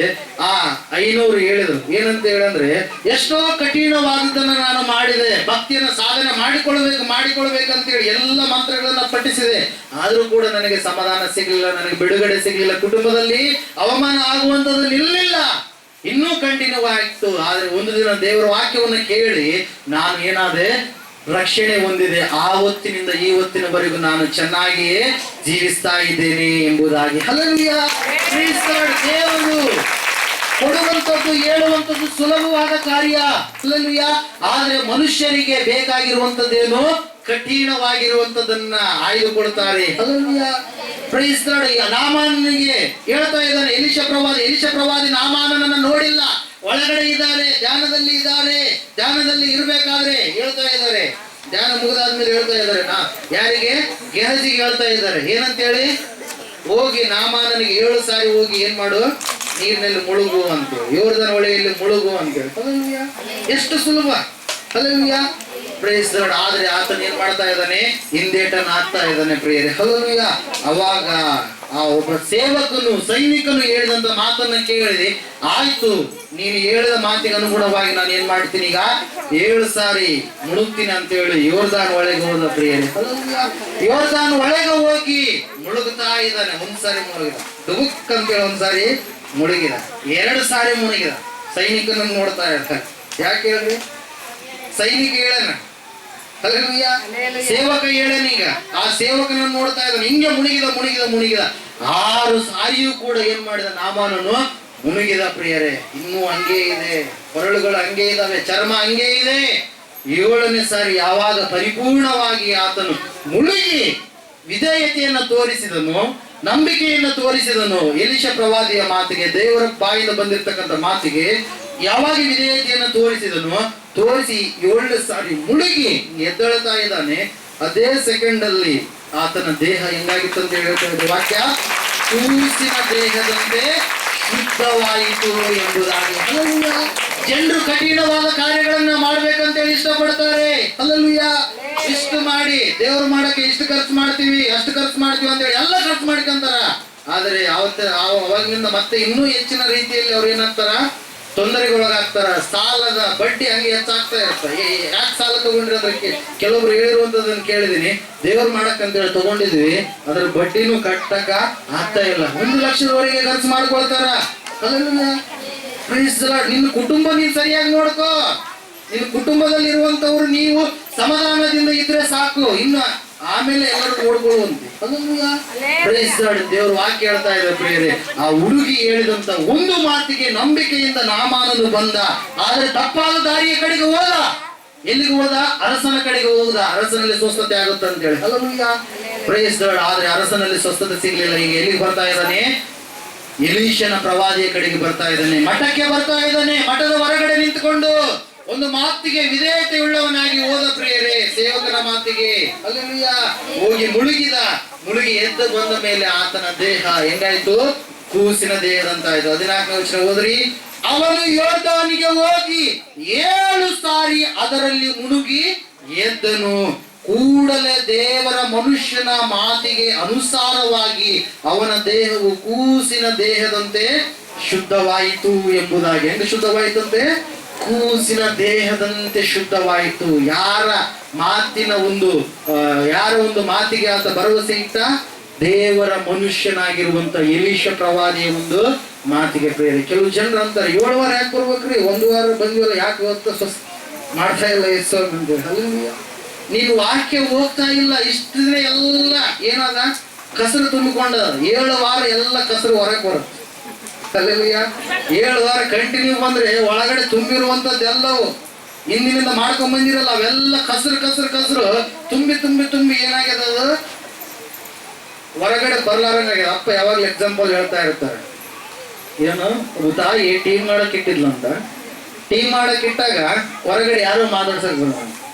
ಸ್ತ್ರೀಯರು ಮಾತಾಡೋದ್ರಲ್ಲಿ ಯಾವಾಗಲೂ ಮುಂದುಗೈ. ಮಾತಾಡ್ಕೊಂತ ಹಂಗೆ ಸುದ್ದಿ ಎಬ್ಸಿದ್ರು. ಆ ಸುದ್ದಿ, ಈ ಸುದ್ದಿ, ಗಾಳಿ ಸುದ್ದಿ, ಎಲ್ಲಾ ಸುದ್ದಿ ಹಂಗೆ ಕಂಟಿನ್ಯೂ ಆಯ್ತು. ಈಗ ಚಾ ಮಾಡೋಕೆ ಇಟ್ಟಿದ್ದೀನಿ ಅಂಬೋದನ್ನ ಏನ್ ಮಾಡ್ಬಿಡ್ಲಿಕ್ಕೆ ಮರೆತು ಬಿಟ್ಟು, ಆ ಒಂದು ಸಂದರ್ಭದಾಗ ಆ ಚಾ ಕುದ್ದು ಕುದ್ದು ಕುದ್ದು ಕುದ್ದು ಏನಾಯ್ತು, ಎಲ್ಲ ಆವಿಗೆ ಹೋಗಿ ಏನಾಯ್ತು, ಎಲ್ಲ ಪಾತ್ರೆಗೆ ಅಂಟ್ಕೊಂಡ್ಬಿಡುತ್ತೆ ಎಲ್ಲ. ಅವಾಗ ಸ್ಮೆಲ್ ಬರಕ್ಕೆ ಪ್ರಾರಂಭ ಆದಾಗ ಅವಾಗ ಎದ್ದು ಒಳಗಡೆ ಬಂದು ಏನ್ ಮಾಡ್ಲಿಕ್ಕೆ ನೋಡಿದ್ವಿ. ಒಂದೇ ಸರಿ ತಿಕ್ಕಿದ್ರೆ ಕ್ಲೀನ್ ಆಗ್ಬೇಕಲ್ಲ. ಆದ್ರೆ ಈಗ ಹೆಂಗ್ ತಿಕ್ತಾ ಇದ್ದಾಳಕ್ಕೆ, ಒಂದು ದಿನ ತಿಕ್ಕಿದ್ರು ಕೂಡ ಕ್ಲೀನ್ ಆಗಲ್ಲ. ದಿನಸಾಧನೆಗೆ ಅದೇನಾಗುತ್ತೆ, ಕ್ಲೀನ್ ಕ್ಲೀನ್ ಕ್ಲೀನ್ ಹಾಕೋ ಅಂತ ಬರುತ್ತೆ. Price lord. ಪಂಪ್ ಸೆಟ್ ಚಲೋ ಮಾಡಿದಾಗ ಫಸ್ಟ್ ಎಂತ ನೀರು ಬರುತ್ತಾ? ಶುದ್ಧವಾಗಿರುವಂತ ನೀರು ಬರುತ್ತ್ರಿ. ಎಂತದ್ ಬರುತ್ತಾ? ಕಸರ್ ಕಸರ್ ಕಸರ್ ಆಗಿರ್ತಕ್ಕಂತ ನೀರು. ಹಲ್ಲೆಲೂಯಾ. ಆ ಕಸರ್ ನೀರು ಎಲ್ಲ ಹೋದ ಮೇಲೆ ಯಾವ ನೀರು ಬರುತ್ತಾ? ಸ್ವಚ್ಛವಾಗಿರುವಂತ ನೀರು. ಮೊದಲು ಕಸರೆಲ್ಲ 7 ವಾರಗಳಲ್ಲಿ ಏನಾಗುತ್ತಾ? ಕ್ಲೀನ್ ಆಗತ್ತ. 7 ವಾರಗಳಲ್ಲಿ ದೇವ್ರು ಯಾರಂತೇಳಿ ನೀನು ತಿಳ್ಕೊಳ್ತೀಯ. 7 ವಾರಗಳಾದ ಮೇಲೆ ನಿನ್ನ ಭಕ್ತಿಯನ್ನು ನೀನು ಕಟ್ಟಿಕೊಳ್ಳೋದಕ್ಕೆ ಸಾಧ್ಯವಾಗುತ್ತೆ. 7 ವಾರಗಳಂದ್ರೆ 7 7 49 49 ಹಲ್ಲೆಲೂಯಾ. Praise the Lord. 7 ಸಲ ಅಲ್ಲ, 7 ಭಾನುವಾರಗಳಲ್ಲ. ಹಲ್ಲೆಲೂಯಾ. 7 ವಾರಗಳು. ಒಂದು ವಾರಕ್ಕೆ ಎಷ್ಟು ದಿನಗಳು? 7 ದಿವಸಗಳು. 7 7 49, 49 ಟೈಮ್ಸ್ ಹಲ್ಲೆಲೂಯಾ ದೇವರ ಸನ್ನಿಧಾನಕ್ಕೆ ಬರುವಂತದ್ದು ಪ್ರೇರೆ. ದೇವರ ವಾಕ್ಯದಲ್ಲಿ ನಾವು ನೋಡ್ತಾ ಇದ್ದೇವೆ, ಆ ವ್ಯಕ್ತಿ ಇರುವಂತ ಅವಮಾನ ಯಾವುದಾಗಿತ್ತು? ಕಾರಣ ರೋಗವಾಗಿತ್ತು. ಆದ್ರೆ ಈ ಒಂದು ಸಂದರ್ಭದಲ್ಲಿ ಒಬ್ಬ ಹುಡುಗಿ ಹೇಳಿರ್ತಕ್ಕಂಥ ಮಾತು, ಬೆಲೆಯುಳ್ಳಂತ ಮಾತು, ಆ ವ್ಯಕ್ತಿಗೆ ಇರುವಂತ ಅವಮಾನ ಎಲ್ಲ ಏನಾಯ್ತು ಪ್ರೇರೆ? ತೊಲಗಿಸಲ್ಪಡ್ತು. ದೇವರ ವಾಕ್ಯ ಹೇಳ್ತಾ ಇದೆ, ನೀನು ದೇವರ ಮಗನಾಗಿದ್ದೀಯಾ, ಮಗಳಾಗಿದ್ದೀಯಾ, ನಂಬಿಕೆಯನ್ನು ಬೆಳೆಸಿಕೊಂಡಿದ್ದೀಯಾ, ದೀಕ್ಷಾ ಸ್ನಾನ ಮಾಡಿಸಿಕೊಂಡಿದ್ದೀಯಾ, ಒಳ್ಳೆಯದೇ. Hallelujah praise Lord. ನಿನ್ನ ನಂಬಿಕೆ ಮೊದಲನೇ ನಂಬಿಕೆಯಾಗಿದೆ. Your in first level of faith. ನಿನ್ನ ನಂಬಿಕೆ ಮೊದಲನೇ ಹಂತದ ಒಂದು ನಂಬಿಕೆಯಾಗಿದೆ. ಹಲ್ಲೆಲೂಯಾ ನೀನೇನಾಗಿದ್ದೀಯ? ಈಗ ಪರಿಶುದ್ಧನಾಗಿದ್ದೀಯಾ. ಹಲ್ಲೆಲೂಯಾ ಯಾವಾಗ ಇಸ್ರಾಯೇಲ್ ದೇಶದವರು ಆ ಒಂದು ಐಗುಪ್ತ ದೇಶದಲ್ಲಿ ಇರಬೇಕಾದ್ರೆ ಅವರ ನಂಬಿಕೆಯಲ್ಲಿತ್ತು ದೇವರು ನಮ್ಮನ್ನು ಬಿಡುಗಡೆ ಮಾಡ್ತಾನೆ ಎಂಬುದಾಗಿ. ಹಲ್ಲೆಲೂಯಾ ಅದ್ಭುತವಾಗಿ ದೇವರ ಐಗುಪ್ತ ದೇಶದಿಂದ ಅವ್ರನ್ನ ಏನ್ ಮಾಡಿದ್ರು? ದಾಸತ್ವದಿಂದ, ಪಾಪದ ದಾಸತ್ವದಿಂದ ಬಿಡುಗಡೆ ಮಾಡಿದ್ರು. ಕೆಂಪು ಸಮುದ್ರವನ್ನ ಒಣ ನದಿಯಾಗುವಂತೆ ಮಾಡಿ, ಒಣ ನೆಲವಾಗುವಂತೆ ಮಾಡಿ ಅದರ ನಡ್ಕೊಂಬರಂಗೆ ಮಾಡಿದ್ರು. ಅನೇಕ ಅದ್ಭುತ ಆಶ್ಚರ್ಯ ಕಾರ್ಯಗಳನ್ನ 2 ವರ್ಷಗಳಲ್ಲಿ ದೇವರು ಮಾಡಿದ್ರು. 40 ವರ್ಷಗಳವರೆಗೂ ಅವ್ರನ್ನ ಕಾಯ್ದು ಕಾಪಾಡಿ ಬಂದ್ರು ಪ್ರಿಯರೇ. ಆ 40 ವರ್ಷಗಳಲ್ಲಿ ಯಾರು ಸಾಯಲಿಲ್ವಾ? ಅನೇಕರು ಸತ್ರು. ಯಾಕೆ ಸತ್ರು ಹೇಳ್ರಿ? ಅವರು ದೇವರ ಮೇಲೆ ಗುಣಗುಟ್ಟಿ, ದೇವರ ಮೇಲೆ ನಂಬಿಕೆ ಇಡದೆ ಅವ್ರು ಹೇಳ್ತಾ ಇದ್ದಾರೆ, ಅಯ್ಯೋ ನಾವು ಪುನಃ ಐಗುಪ್ತ ದೇಶದಲ್ಲಿ ಇದ್ದಿದ್ರೆ ಎಷ್ಟೋ ಒಳ್ಳೇದಾಗಿರ್ತಾ ಇತ್ತು ಅಂತೇಳಿ. ಅದನ್ನು ದೀಕ್ಷಾ ಸ್ನಾನ ತೆಗೆದುಕೊಂಡಿದ್ದೀಯ ನಿಜಾನೇ, ದೇವರ ಮಗನು ಮಗಳು ಆಗಿದ್ದೀಯ ನಿಜಾನೇ, ನೀನು ಒಂದು ನಂಬಿಕೆಯಲ್ಲಿ ಬಂದಿದ್ದೀಯ. ಈಗ ಅದನ್ನು ನಿನ್ನ 2ನೇ ನಂಬಿಕೆ ಏನಂದ್ರೆ, ಆತನು ಬರುವವರೆಗೆ ನೀನು ಏನಾಗಬೇಕು? ಕಾದುಕೊಂಡು ಇರಬೇಕು. Hallelujah praise the Lord. Israel ದೇಶವನ್ನ ಮುಟ್ಟೋದಕ್ಕೆ ಎಷ್ಟು ಜನರಿಂದ ಸಾಧ್ಯ ಆಯಿತು? ಇಬ್ಬರಿಂದ ಪ್ರಿಯರೇ. Hallelujah praise the Lord. ಆ ಒಂದು ಕಾನಾನನ್ನ ಸೇರೋದಕ್ಕೆ ಎಷ್ಟು ಜನರಿಂದ ಸಾಧ್ಯ ಆಯಿತು? ಇಬ್ಬರಿಂದ ಪ್ರಿಯರೇ. ಹಲ್ಲೆಲೂಯಾ ಅನೇಕ ಜನರು ದಾರಿಯ ಮಧ್ಯದಲ್ಲಿ ಏನಾದ್ರು ಮುಗ್ಗರಿಸಿ ಬಿದ್ದರು. ದೇವರಿಗೆ ವಿರೋಧವಾಗಿ ಮಾತಾಡಿ, ಮೋಶೆಗೆ ವಿರೋಧವಾಗಿ ಮಾತಾಡಿ ಎದುರು ತಿರುಗಿ ಬಿದ್ದು ಅನೇಕರು ಏನಾದ್ರು, ಕೆಲವು ಜನರು ಕಳ್ಳತನ ಮಾಡಿ ನಾಶವಾಗಿ ಹೋದ್ರು. ಕೆಲವು ಜನರು ದೇವರ ಒಂದು ವಸ್ತುಗಳನ್ನು ತೆಗೆದುಕೊಂಡು ನಾಶವಾಗಿ ಹೋದ್ರು. ಕೆಲವು ಜನರು ದೇವರ ನಿಯಮಗಳನ್ನು ಅನುಸರಿಸಲಾರದೆ ನಾಶವಾಗಿ ಹೋದ್ರು ಪ್ರಿಯರೇ. ಅದರ ಸಲುವಾಗಿ 2ನೇ ಹಂತದ ನಂಬಿಕೆ ನಿನ್ನದಾಗಬೇಕಂದ್ರೆ ನೀನು ಜೀವಿಸಿರುವ ದಿನವೆಲ್ಲ ದೇವರಿಗೆ ಮೆಚ್ಚುಗೆಯಾಗಿ ನೀನು ಬಾಳಬೇಕು. Hallelujah praise the Lord. ದೇವರ ವಾಕ್ಯ ಹೇಳ್ತಾ ಇದೆ, ನಿನಗೆ ಅವಮಾನವೇ ಆಗುವುದೇ ಇಲ್ಲ ಎಂಬುದಾಗಿ. ಯೋಬನಿಗೆ ಇರುವಂತ ಅವಮಾನವನ್ನ ದೇವರು 2ರಷ್ಟಾಗಿ ಕಟ್ಟಿಕೊಟ್ರು ಪ್ರಿಯರೇ. ಹಲ್ಲೆಲೂಯಾ ಕಳೆದುಕೊಂಡಿರ್ತಕ್ಕಂಥ ಸ್ವತ್ತುಗಳನ್ನ ಪುನಃ ಕಟ್ಟಿಕೊಟ್ರು. ಅದೇ ದೇವರಿಗೆ ಹೇಳ್ತಾ ಇದ್ರೆ ಒಂದು ವಾಕ್ಯದಲ್ಲಿ ಏನೆಂಬುದಾಗಿ ಅಂದ್ರೆ, ಯೆಶಾಯನ ಪ್ರವಾದನೆ ಗ್ರಂಥ 61ನೇ ಅಧ್ಯಾಯ 7ನೇ ವಾಕ್ಯದಲ್ಲಿ ದೇವರ ವಾಕ್ಯ ಈ ರೀತಿಯಾಗಿ ತಿಳಿಸ್ತಾ ಇದೆ. ಯೆಶಾಯನ ಗ್ರಂಥ 61ನೇ ಅಧ್ಯಾಯ 7ನೇ ವಾಕ್ಯ.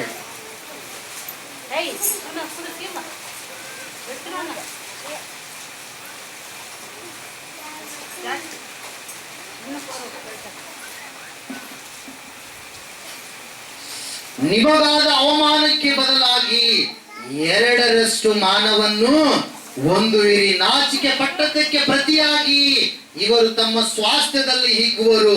ಹೀಗೆ ತಮ್ಮ ದೇಶದಲ್ಲಿ 2ರಷ್ಟನ್ನ ಅನುಭವಿಸುವರು. ಇವರಿಗೆ ಶಾಶ್ವತ ಸಂತೋಷವಾಗುವುದು ಎಂಬುದೇ. Hallelujah praise the Lord. ದೇವರು ಹೇಳ್ತಾ ಇದ್ದಾನೆ, ನಿಮಗೆ ಆಗಿರುವಂತ ಅವಮಾನಕ್ಕೆ ಬದಲಾಗಿ 2ರಷ್ಟು ಮಾನವನ್ನ ನೀವು ಹೊಂದಿಕೊಳ್ಳುತ್ತೀರಿ. ನಿಮ್ಮ ಅವಮಾನವನ್ನ ನಿಮ್ಮಿಂದ ನಾನು ದೂರ ಮಾಡ್ತೇನೆ. ನಿಮ್ಮ ಸಂಗಡ ಜೊತೆಗೆ ನಾನಿದ್ದು ನಿಮ್ಮ ಜೀವಿತದಲ್ಲಿ ಕಾರ್ಯ ಮಾಡ್ತೀನಿ ಎಂಬುದಾಗಿ. Hallelujah praise the Lord. ಜಕರ್ಯ ಪ್ರವಾದನೆ ಗ್ರಂಥ 9ನೇ ಅಧ್ಯಾಯ 11 12 ವಾಕ್ಯಗಳು ಹೇಳ್ತವೆ ಪ್ರಿಯರೇ, 2ರಷ್ಟು ಸುಖವನ್ನ ನಾನು ನಿಮಗೆ ದಯಪಾಲಿಸುವವನಾಗಿದ್ದೇನೆ ಎಂಬುದಾಗಿ. Hallelujah praise the Lord. ಎಲ್ಲರಿಗೂ ಬೇಕು ಸುಖ, ಎಲ್ಲರಿಗೂ ಬೇಕು ಆಶೀರ್ವಾದ. ಆದ್ರೆ ದೇವರಿಗೆ ಸರಿಯಾದ ರೀತಿಯಲ್ಲಿ ನಡೆದುಕೊಳ್ಳ್ರಿ ಅಂದ್ರೆ ಏನ್ ಮಾಡಲ್ಲ, ಅವರು ನಡೆದುಕೊಳ್ಳೋದಿಲ್ಲ ಪ್ರೇರೆ, ಮುಗ್ಗರಿಸಿ ಬೀಳ್ತಾರೆ. ಅದರ ಸಲುವಾಗಿ ಕೀರ್ತನೆಗಳಲ್ಲಿ ಒಂದು ಮಾತಿರುತ್ತೆ, ಯಾರ್ಯಾರು ತಮ್ಮ ನಡವಳಿಕೆಯನ್ನ ಸರಿಪಡಿಸಿಕೊಳ್ಳುವರು ದೇವರು ಅವರಿಗೆ ವಿಶೇಷವಾದಂತ ರಕ್ಷಣೆಯನ್ನ ಅನುಗ್ರಹಿಸುವನು ಎಂಬುದಾಗಿ.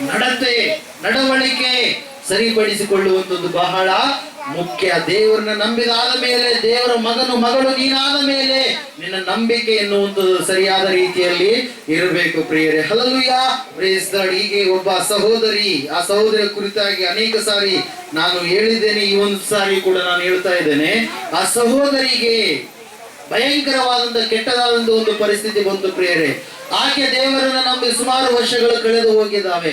ಸುಮಾರು ವರ್ಷಗಳು ಕಳೆದು ಹೋದ ಮೇಲೆ ಆಕೆ ಒಂದು ಪರಿಸ್ಥಿತಿ, ಕೆಟ್ಟದಾಗಿರ್ತಕ್ಕಂಥ ಪರಿಸ್ಥಿತಿ, ಅವಮಾನಕರವಾದಂತ ಪರಿಸ್ಥಿತಿ ಬಂದಾಗ ಆಕೆ ಒಂದು ಕಾರ್ಯವನ್ನ ಮಾಡ್ತಾ ಇದ್ದಾಳೆ. ದೈವ ಸೇವಕರ ಹತ್ರಕ್ಕೆ ಹೋಗಿ ಮಾತಾಡಿ, ಇವತ್ತಿನ ದಿನದ ಕೊನೆಯದಾಗಿ ದೇವರ ಸೇವಕರ ಹತ್ರ ಹೋಗಿ ಮಾತಾಡಿ, ನಾನು ಏನ್ ಮಾಡ್ಬೇಕು, ನಾನು ನನ್ನ ಯಜಮಾನ ನನ್ನ ಮಕ್ಕಳೆಲ್ಲರೂ ಕೂಡ ಏನಾಗ್ಬೇಕು, ಸಾಯ್ಬೇಕು, ವಿಷ ಹಾಕಿಕೊಂಡು ಸಾಯ್ಬೇಕು ಎಂಬುದಾಗಿ. Hallelujah, praise God. ಆ ಒಂದು ತೀರ್ಮಾನವನ್ನು ತೆಗೆದುಕೊಂಡು ಕೊನೆಯ ಸಾರಿ ದೈವ ಸೇವಕರ ಹತ್ರ ಹೋಗಬೇಕು ಅಂತೇಳಿ ಆಕೆ ಏನ್ ಮಾಡಿದಾಳೆ, ಬಂದಿದ್ದಾಳೆ ಪ್ರಿಯರೇ. ಬಂದು ಆಕೆ ಮಾತಾಡೋದಕ್ಕೆ ಪ್ರಾರಂಭ ಮಾಡಿದ್ಲು. ಅಯ್ಯ, ನಮಗಾಗಿರೋ ಒಂದು ಸಾಲ ದುಡಿದು ರೋಗ, ಭಯಂಕರವಾದಂತ ಪರಿಸ್ಥಿತಿ, ಯಾರು ಕೂಡ ಎತ್ತಲಾರದಂತ ಒಂದು ಪರಿಸ್ಥಿತಿಯಲ್ಲಿ ನಾವು ಇದ್ದೇವೆ. ಅದಕ್ಕೋಸ್ಕರವಾಗಿಯೇ ಇದು ಕೊನೆಯ ಸಾರಿ ನಿಮ್ಮನ್ನ ಭೇಟಿಯಾಗುವಂತದ್ದು ನಾವು ದೃಢವಾದ ತೀರ್ಮಾನಕ್ಕೆ ಬಂದಿದ್ದೇವೆ. ನಾವೆಲ್ಲರೂ ಕೂಡ ಕುಟುಂಬವಾಗಿ ಸಾಯ್ಬೇಕು ಅಂತೇಳಿ. ಅವಾಗ ದೈವ ಸೇವಕರು ಒಂದು ಮಾತನ್ನು ಹೇಳ್ತಾರೆ ಪ್ರಿಯರೇ. ಆ ಮಾತು ಏನಂದ್ರೆ, ಅಮ್ಮ, ನೀನು ದೇವರನ್ನು ನಂಬಿ ಎಷ್ಟು ವರ್ಷಗಳಾಯ್ತು? ಇಷ್ಟು ವರ್ಷಗಳಾಯ್ತಾ? ಸುಮಾರು ವರ್ಷಗಳಾಯ್ತು. ಹಲ್ಲೆಲೂಯಾ, ಒಂದು 10-15 ವರ್ಷಗಳು ಅನ್ಕೊಳ್ಳಿ. ಹಲ್ಲೆಲೂಯಾ, ಅಷ್ಟು ವರ್ಷಗಳಾಯ್ತು. ಅಷ್ಟು ವರ್ಷಗಳಿಂದ ದೇವರು ಯಾವ ರೀತಿಯಾಗಿ ನಿನ್ನ ಅವಮಾನವನ್ನ ಬಗೆಹರಿಸ್ತಾ ಬಂದ್ರು, ನಿನಗೆ ಮಾನವನ್ನ ಕೊಡ್ತಾ ಬಂದ್ರು, ನಿನ್ನ ಸಂಕಷ್ಟ ಪರಿಸ್ಥಿತಿಯಲ್ಲಿ ಆತ ನಿನ್ನ ಸಂಕಷ್ಟವನ್ನ ದೂರ ಮಾಡಿ ಸಂಪತ್ತನ್ನು ನಿಮಗೆ ಅನುಗ್ರಹ ಮಾಡಿದನು. ಅವೆಲ್ಲವುಗಳನ್ನ ನೀನು ಒಂದು ಪುಸ್ತಕದಲ್ಲಿ ಇವತ್ತಿನ ದಿನ ಹೋಗಿ ನೀನೇನ್ ಮಾಡು, ಬರೆದಿರೋ ಅಂತ ಹೇಳಿದ್ರು. ನಾಳೆ ಭಾನುವಾರ ಬಾ ಅಂತೇಳಿ ಹೇಳಿಲ್ಲ. ಅಲ್ಲಿಗೆ ಏನ್ ಮಾಡು ಅಂತ ಹೇಳಿದ್ರು, ನಿನಗೆ ದೇವರು ಮಾಡಿದಂತ ಉಪಕಾರಗಳನ್ನ ನೀನೇನ್ ಮಾಡು, ಒಂದು ಪುಸ್ತಕದಲ್ಲಿ ಬರೆದಿಡು. ಇದೇ ನಿನಗೆ ನಾನು ಕೊಡುವಂತ ಕೊನೆಯ ಒಂದು ಟಾಸ್ಕ್ ಎಂಬುದಾಗಿ, ಕೆಲಸ ಎಂಬುದಾಗಿ ಹೇಳಿದಾಗ ಪ್ರಿಯರೇ, ಆ ತಾಯಿ ಆಯ್ತು ಅಂತೇಳಿ ಹೋಗಿ ಏನ್ ಮಾಡ್ತಾ ಇದ್ದಾಳೆ ಪ್ರಿಯರೇ, ತನ್ನ ಮನೆಗೆ ಹೋದ್ಲು. ಪುಸ್ತಕಗಳನ್ನ ತೆಗೆದುಕೊಂಡು, ನೋಟ್ ಬುಕ್ಸ್ ಗಳನ್ನ ತೆಗೆದುಕೊಂಡು ಏನ್ ಮಾಡಿದ್ಲು, ಬರೆಯೋದಕ್ಕೆ ಪ್ರಾರಂಭ ಮಾಡಿದ್ಲು. ವರ್ಷ, ಯಾವ ವರ್ಷ ದೇವರನ್ನ ನಂಬಿದ್ಲು, ಯಾವ ವರ್ಷ ರಕ್ಷಣೆಯನ್ನು ಹೊಂದಿದ್ಲು, ಅವೆಲ್ಲವುಗಳನ್ನ ಬರೆದಿಡೋದಕ್ಕೆ ಪ್ರಾರಂಭ ಮಾಡಿದ್ಲು ಪ್ರೇರೆ. ಒಂದು ಪುಸ್ತಕ ಮುಗೀತು, 2 ಪುಸ್ತಕ ಮುಗೀತು, ಸುಮಾರು ಪುಸ್ತಕಗಳನ್ನು ಬರಿತಾ ಇದ್ದಾಳೆ. ಅವು ತುಂಬುತ್ತಾ ಇದ್ದಾವೆ, ಕಣ್ಣಲ್ಲಿ ನೀರು ಹರಿತಾ ಇದ್ದಾವೆ. ಹಲ್ಲೆಲೂಯಾ, ದೇವರು ವಾಕ್ಯ ಹೇಳ್ತಾ ಇದೆ 103ನೇ ಕೀರ್ತನೆಯಲ್ಲಿ, ನನ್ನ ಮನವೇ ಯೆಹೋವನನ್ನ ಕೊಂಡಾಡು, ಆತನು ಮಾಡಿದ ಉಪಕಾರಗಳಲ್ಲಿ ಒಂದನ್ನು ನೀನು ಮರೆಯಬೇಡ. ಈಕೆ ಜೀವಿತದಲ್ಲಿ ಅನೇಕವಾದಂತಹ ಅವಮಾನದ ಪರಿಸ್ಥಿತಿಗಳು, ದುಃಖಕ್ಕೆ ಕಾರಣವಾಗಿರ್ತಕ್ಕಂಥ ಅನೇಕ ಪರಿಸ್ಥಿತಿಗಳಲ್ಲಿ ದೇವರು ಆಕೆಯನ್ನ ಮುಟ್ಟಿರುವಂತದ್ದು, ಆಕೆಯನ್ನ ಬಲಪಡಿಸಿರುವಂತದ್ದು, ಆಕೆಯನ್ನ ಆಶೀರ್ವಾದ ಮಾಡಿರುವಂತದ್ದು. ಕೆಲವೊಂದು ಸಂದರ್ಭದಲ್ಲಿ ಮಕ್ಕಳಿಗೆ ಸ್ಕೂಲ್ ಫೀಸ್ ಕಟ್ಟೋದಕ್ಕೆ ಆಗಲಾರದಂತ ಒಂದು ಸಂದರ್ಭದಲ್ಲಿ ದೇವರು ಯಾವ ರೀತಿಯಾಗಿ ಆದುಕೊಂಡ್ರು, ಎಲ್ಲ ವಿಷಯಗಳನ್ನು ನೆನಪು ಮಾಡಿಕೊಳ್ತಾ ಇದ್ದಾಳೆ. ಹಲ್ಲೆಲೂಯಾ, ತನ್ನ ಗಂಡನ ಆಸ್ಪತ್ರೆಯಲ್ಲಿ ಬಿದ್ದಿರುವಾಗ, ಸಾವೇ ಶರಣು ಎಂಬುದಾಗಿ ಕೋರಿರುವಾಗ 500 ಪ್ರಾರ್ಥನೆ ಮಾಡಿದಾಗ ಅದ್ಭುತವಾದ ರೀತಿಯಲ್ಲಿ ಆ ವ್ಯಕ್ತಿ ಜೀವಂತವಾಗಿ ಸಾಕ್ಷಿಯಾಗಿ ಜೀವಿಸ್ತಾ ಇದ್ದಾನೋ, ತಾನು ಮಾಡಿದಂತ ಕೆಲಸಗಳಲ್ಲಿ ಉನ್ನತಿಯನ್ನು ಪಡೆದುಕೊಂಡು ಅವೆಲ್ಲವುಗಳನ್ನ ಆಕೆ ಏನ್ ಮಾಡ್ತಾ ಇದ್ದಾಳೆ, ಬರೆಯುವಾಗ ನೆನಪು ಮಾಡಿಕೊಳ್ತಾ ಇದ್ದಾಳೆ ಪ್ರಿಯರೇ. ಹಲ್ಲೆಲೂಯಾ, ಅವಾಗ ಅಯ್ಯೋ, ಇಷ್ಟು ಕಾರ್ಯಗಳನ್ನ ದೇವರು ನನ್ನ ಜೀವಿತದಲ್ಲಿ ಮಾಡಿದ್ದಾನೆ, ಇದೆಷ್ಟು ಅಂತೇಳಿ ಏನ್ ಮಾಡಿದ್ಲು ಪ್ರಿಯರೇ, ಆವತ್ತಿನ ದಿನ ಸಾಯಬೇಕು ಅಂತೇಳಿ ಅಂದುಕೊಂಡಿರ್ತಕ್ಕಂಥ ಆ ಕುಟುಂಬ ನೆಕ್ಸ್ಟ್ ಭಾನುವಾರ ಎಲ್ಲಿಗೆ ಬಂತು, ದೇವರ ಸನ್ನಿಧಾನಕ್ಕೆ ಬಂತು. ಹಲ್ಲೆಲೂಯಾ, ದೇವರು ವಾಕ್ಯ ಹೇಳ್ತಾ ಇದೆ, ನೀನು ಅವಮಾನದಲ್ಲಿದೆಯೇನೋ, ದುಃಖದಲ್ಲಿದೆಯೇನೋ, ನಿನ್ನ ಅವಮಾನಕ್ಕೆ ಬದಲಾಗಿ 2ರಷ್ಟು ಸುಖವನ್ನು ನಾನು ನಿನಗೆ ಅನುಗ್ರಹ ಮಾಡ್ತೀನಿ. ಯಾವ ಹನ್ನಳ ಜೀವಿತದಲ್ಲಿ ದೇವರು ಕಾರ್ಯ ಮಾಡಿದನು, ಯಾವ ಯೋಬನ ಜೀವಿತದಲ್ಲಿ ದೇವರು ಕಾರ್ಯ ಮಾಡಿದನು, ಯಾವ ಅಬ್ರಹಾಮನ ಜೀವಿತದಲ್ಲಿ ದೇವರು ಕಾರ್ಯ ಮಾಡಿದನು, ಅದೇ ದೇವರು ಇವತ್ತು ಕೂಡ ಹೇಳ್ತಾ ಇದ್ದಾನೆ, ನಿಮಗೆ 2ರಷ್ಟು ಸುಖವನ್ನ ಕೊಡ್ತೀನಿ, 2ರಷ್ಟು ಬಲವನ್ನ ಕೊಡ್ತೀನಿ, 2ರಷ್ಟು ಸ್ವತ್ತನ್ನು ನಿಮಗೆ ಪುನಃ ನಾನು ಅನುಗ್ರಹ ಮಾಡ್ತೀನಿ ಎಂಬುದಾಗಿ. ಹಲ್ಲೆಲೂಯಾ, ನಂಬುವಂತವರೆಲ್ಲರೂ ಗಟ್ಟಿಯಾಗಿ ಚಪ್ಪಾಳೆ ಹೊಡೆದು ದೇವರನ್ನು ದೇವರು ವಾಕ್ಯ ಹೇಳ್ತಾ ಇದೆ, ನಾಚಿಕೆ ಪಟ್ಟದಕ್ಕೆ ಪ್ರತಿಯಾಗಿ ಇವರು ಸ್ವಾಸ್ಥ್ಯದಲ್ಲಿ ಹಿಗ್ಗುವರು ಎಂಬುದಾಗಿ. ಹಲ್ಲೆಲೂಯಾ, ಅದರ ಸಲುವಾಗಿ ನಾಮಾನನಿಗಿರುವಂತ ಅವಮಾನವನ್ನ ಹೋಗಲಾಡಿಸುವುದಕ್ಕೋಸ್ಕರವಾಗಿ ಒಂದು ಚಿಕ್ಕದಾದ ಪ್ರಾರ್ಥನೆ ಅವಶ್ಯಕವಾಯಿತು.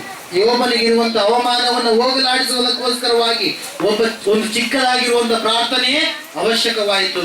ಇವತ್ತಿನ ದಿನ ದೇವರು ಹೇಳ್ತಾ ಇದ್ದಾನೆ, ಪ್ರಕಟಣೆಯ ಗ್ರಂಥ 16ನೇ ಅಧ್ಯಾಯ 15ನೇ ವಚನ, ನೀನು ದೇವರ ಮುಂದೆ ದೇವರು ಬರುವಾಗ ಅವಮಾನಕ್ಕೆ ಗುರಿಯಾಗುವಂತ ಒಂದು ಸ್ಥಿತಿ ಇದೆಯೇನು? ದೇವರು ನಂಬಿದಂತ ಮಗುವೇ, ಈ ವಾಕ್ಯವನ್ನ ಮುನ್ಸಾರಿ ಕೇಳು. ಇಗೋ, ಕಳ್ಳನು ಬರುವಂತೆ ಬರುತ್ತೇನೆ, ತಾನು ನಿರ್ವಾಣವನಾಗಿ ತಿರುಗಾಡಿ ಅವಮಾನಕ್ಕೆ ಗುರಿಯಾದೇನೆಂದು ಎಚ್ಚರವಾಗಿದ್ದು ತನ್ನ ವಸ್ತ್ರಗಳನ್ನು ಕಾಪಾಡಿಕೊಳ್ಳುವವನು ಧನ್ಯನು ಎಂಬುದಾಗಿ. ಹಲ್ಲೆಲೂಯಾ. ದೇವರು ಬರುವಾಗ ನೀವು ಸಿದ್ಧವಾಗಿ ಇರಬೇಕು. ದೇವರ ಮಕ್ಕಳಾಗಿದ್ದೀರಿ ನಿಜವೇ, ದೇವರ ರಕ್ತದಲ್ಲಿ ತೊಳೆಯಲ್ಪಟ್ಟಿದ್ದೀರಿ ನಿಜವೇ, ಆದ್ರೆ ಆತನು ಬರುತ್ತೀನಿ ಎಂಬುದಾಗಿ ಹೇಳಿದಾನೆ. ಕಳ್ಳ ಹೆಂಗ್ ಬರ್ತಾನೆ? ಇವತ್ತು ನಿಮ್ಮ ಮನೆ ಕಳ್ಳತನ ಮಾಡಕ್ ಬರ್ತೀನಿ ಅಂತ ಹೇಳಿ ಮೊದ್ಲು ಹೇಳ್ತಾನ್ರಿ? ಹೇಳ್ತಾನ? ಹಲ್ಲೆಲೂಯಾ. ಕಳ್ಳ ಬಂದು ಏನ್ ದೋಚ್ಕೊಂಡು ಹೋಗ್ತಾನೆ? ಅಮೂಲ್ಯವಾದ ವಸ್ತುಗಳನ್ನು ದೋಚ್ಕೊಂಡು ಹೋಗ್ತಾನ, ಅಥವಾ ಹೀನವಾಗಿರ್ತಕ್ಕಂಥ ವಸ್ತುಗಳನ್ನು ದೋಚ್ಕೊಂಡು ಹೋಗ್ತಾನ? ಮುತ್ತು ರತ್ನಗಳನ್ನ, ವಜ್ರ ವೈಡೂರ್ಯಗಳನ್ನ ಏನ್ ಮಾಡ್ತಾನೆ ಕಳ್ಳನು? ದೋಚಿಕೊಂಡು ಹೋಗ್ತಾನೆ. ಈ ಭೂಲೋಕದಲ್ಲಿ ದೇವರು ಹೇಳ್ತಾನೆ, ಕಳ್ಳನು ಎನ್ನುವಂತ ಒಂದು ಶಬ್ದ ಹಲ್ಲೆಲೂಯಾ ಅಂದ್ರೆ ದೇವರು ಹೆಂಗ್ ಬರ್ತಾನೋ ಕೂಡ ಯಾರಿಗೂ ಕೂಡ ಗೊತ್ತಾಗೋದೇ ಇಲ್ಲ. ಹಲ್ಲೆಲೂಯಾ. ಅದ್ರ ಸಲುವಾಗಿ ನೀವು ಹೆಂಗಿರ್ಬೇಕು? ಸಿದ್ಧವಾಗಿರ್ಬೇಕು, ಜಾಗರೂಕತೆಯಿಂದ ಇರಬೇಕು. ಈಗ ನೀವು ರಕ್ಷಣೆ ವಸ್ತ್ರವನ್ನು ಹೊಂದಿಕೊಂಡಿದ್ದೀರಾ. ದೀಕ್ಷೆ ಹೊಂದಿದವರು ಯಾವ ವಸ್ತ್ರವನ್ನು ಹೊಂದಿಕೊಂಡಿರ? ನೀವು ರಕ್ಷಣೆ ವಸ್ತ್ರವನ್ನು ಹೊಂದಿಕೊಂಡಿದ್ದೀರಾ. ಕೆಲವು ಜನರು ಉಲ್ಲಾಸ ವಸ್ತ್ರವನ್ನ ದಿನ ದಿನವೂ ಅನುಭವಿಸ್ತಾ ಇರ್ತಾರೆ. ಹಲ್ಲೆಲೂಯಾ. ಕೆಲವು ಜನರು ರಕ್ಷಣೆ ವಸ್ತ್ರ ಆದ್ಮೇಲೆ ನೀತಿ ವಸ್ತ್ರವನ್ನ ಹೊಂದಿಕೊಂಡಿರ್ತಾರೆ. ಹಲ್ಲೆಲೂಯಾ. Praise the Lord. ಯಾರ್ಯಾರು ದುಡಿತಾರೋ ಭಕ್ತಿಯಲ್ಲಿ ಅವರವರು ಏನ್ ಮಾಡ್ತಾರೆ? ಪಡೆದುಕೊಳ್ತಾರೆ. ಅದರ ಸಲುವಾಗಿ ಅವಮಾನಕ್ಕೆ ಗುರಿಯಾದೇನೆಂದು ಎಚ್ಚರವಾಗಿದ್ದು, ಅವಮಾನ ಆಗ್ಲಿಕ್ಕಿದೆ. ಯಾರಿಗೆ? ಸಭೆಗೆ. ಯಾರಿಗೆ ಅವಮಾನ ಆಗುತ್ತೆ ಅಂತ ಹೇಳುತ್ತ ವಾಕ್ಯ? ಸಭೆಗೆ ಅವಮಾನ ಆಗುತ್ತೆ. ಎಂತಹ ಸಭೆಗೆ? ಎಚ್ಚರವಾಗಿರಲಾರದಂತ ಸಭೆಗೆ, ಸಿದ್ಧವಾಗಿರಲಾರದಂತ ದೇವರ ಮಕ್ಕಳಿಗೆ ಅವಮಾನ ಆಗಬಹುದು. ಅದರ ಸಲುವಾಗಿ ದೇವರ ವಾಕ್ಯ ಹೇಳ್ತಾ ಇದೆ ಏನಂತ ಹೇಳಿ? ತನ್ನ ವಸ್ತ್ರಗಳನ್ನ ಕಾಪಾಡಿಕೊಳ್ಳುವವನು ಧನ್ಯನು. ದೇವರು ನಿನಗೆ ರಕ್ಷಣೆ ವಸ್ತ್ರ ಕೊಟ್ಟನ, ನೀತಿ ವಸ್ತ್ರ ಕೊಟ್ಟನ, ಉಲ್ಲಾಸ ವಸ್ತ್ರ ಕೊಟ್ಟನ, ಸ್ತುತಿ ವಸ್ತ್ರವನ್ನ ಕೊಟ್ಟಿದ್ದಾನೆ. ಆ ವಸ್ತ್ರಗಳನ್ನ ನೀನೇನ್ ಮಾಡ್ಬೇಕು? ಕಾಪಾಡಿಕೊಳ್ಬೇಕು. ಜಾಗರೂಕತೆಯಿಂದ ನೀನೇನ್ ಮಾಡ್ಬೇಕು? ಕಾಪಾಡಿಕೊಳ್ಬೇಕು. ಪ್ರಿಯರೇ, ಇವಾಗಿರುವಂತ ಶ್ರಮೆ ಸಂಕಟಗಳಿಗೆ ನೀವು ಭಯ ಪಡುವಂತದ್ದು ಬೇಕಾಗಿಲ್ಲ. ದೇವರು ಅವೆಲ್ಲವುಗಳನ್ನ ಏನ್ ಮಾಡಿದಾನೆ? ದೂರ ಹಾಕಿದ್ದಾನೆ. ಹಲ್ಲೆಲೂಯಾ. ನಿದ್ದೆ ಮಾಡೋರೆಲ್ಲ ಗಟ್ಟಿಯಾಗಿ ಒಂದ್ಸರಿ ಚಪ್ಪಾಳೆ ಬಿಡ್ರಿ. ನಿದ್ದೆ ಮಾಡ್ತಾ ಇದ್ರಿ ಚೆನ್ನಾಗಿ. ಹಲ್ಲೆಲೂಯಾ. Praise Lord. ಒಂದು ಸಂದರ್ಭದಲ್ಲಿ ನಾವೆಲ್ಲ ನಿಂತ್ಕೊಳ್ಳೋಣ. ದೇವರ ವಾಕ್ಯ 2ರಷ್ಟು ಆಶೀರ್ವಾದ, 2ರಷ್ಟು ನಿನಗೆ ಬಲವನ್ನ, 2ರಷ್ಟು ನಿನಗೆ ಆಶೀರ್ವಾದವನ್ನ, 2ರಷ್ಟು ನಿನಗೆ ಸೊತ್ತನ್ನ ದೇವರು ದಯಪಾಲಿಸಲಿಕ್ಕಿದ್ದಾನೆ. 2ರಷ್ಟು ಅಭಿಷೇಕವನ್ನು ದೇವರು ನಿನಗೆ ದಯಪಾಲಿಸಲಿಕ್ಕಿದ್ದಾನೆ. ಪ್ರಿಯನೇ ಪ್ರಿಯಳೇ, ನಿನ್ನ ಜೀವಿತ ಪ್ರಾರ್ಥನೆ ಜೀವಿತ ಪ್ರಾರ್ಥನೆ ಮಾಡಿ. ಕಣ್ಣುಮುಚ್ಚಿರಿ, ಕಣ್ಣುಮುಚ್ಚಿರಿ, ಮೊದಲು ಕಣ್ಣುಮುಚ್ಚಿರಿ, ಬಾಯಿಲಿಂದ ಪ್ರಾರ್ಥನೆ ಮಾಡ್ರಿ. ಹೊರಗಡೆ ಇದ್ರೆ ಒಳಗಡೆ ಬರಬೇಕು, ಯಾರು ಹೊರಗಡೆ ಇರಬಾರ್ದು. ಬೇಗ ಬೇಗ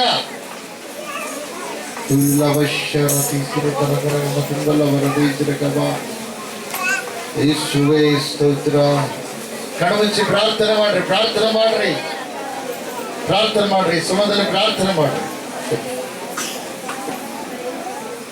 ಪ್ರಿಯನೇ ಪ್ರಿಯಳೆ, ಯಾವ ವಿಷಯದಲ್ಲಿ ನೀನು ಅವಮಾನದ ಪರಿಸ್ಥಿತಿಯಲ್ಲಿ ಇದೆಯಾ? ದೇವರು ಹೇಳ್ತಾ ಇದ್ದಾನೆ, ಆ ವಿಷಯಕ್ಕೋಸ್ಕರವಾಗಿ ನೀನು ಭಯ ಪಡಬೇಡ, ಹೆದರಬೇಡ.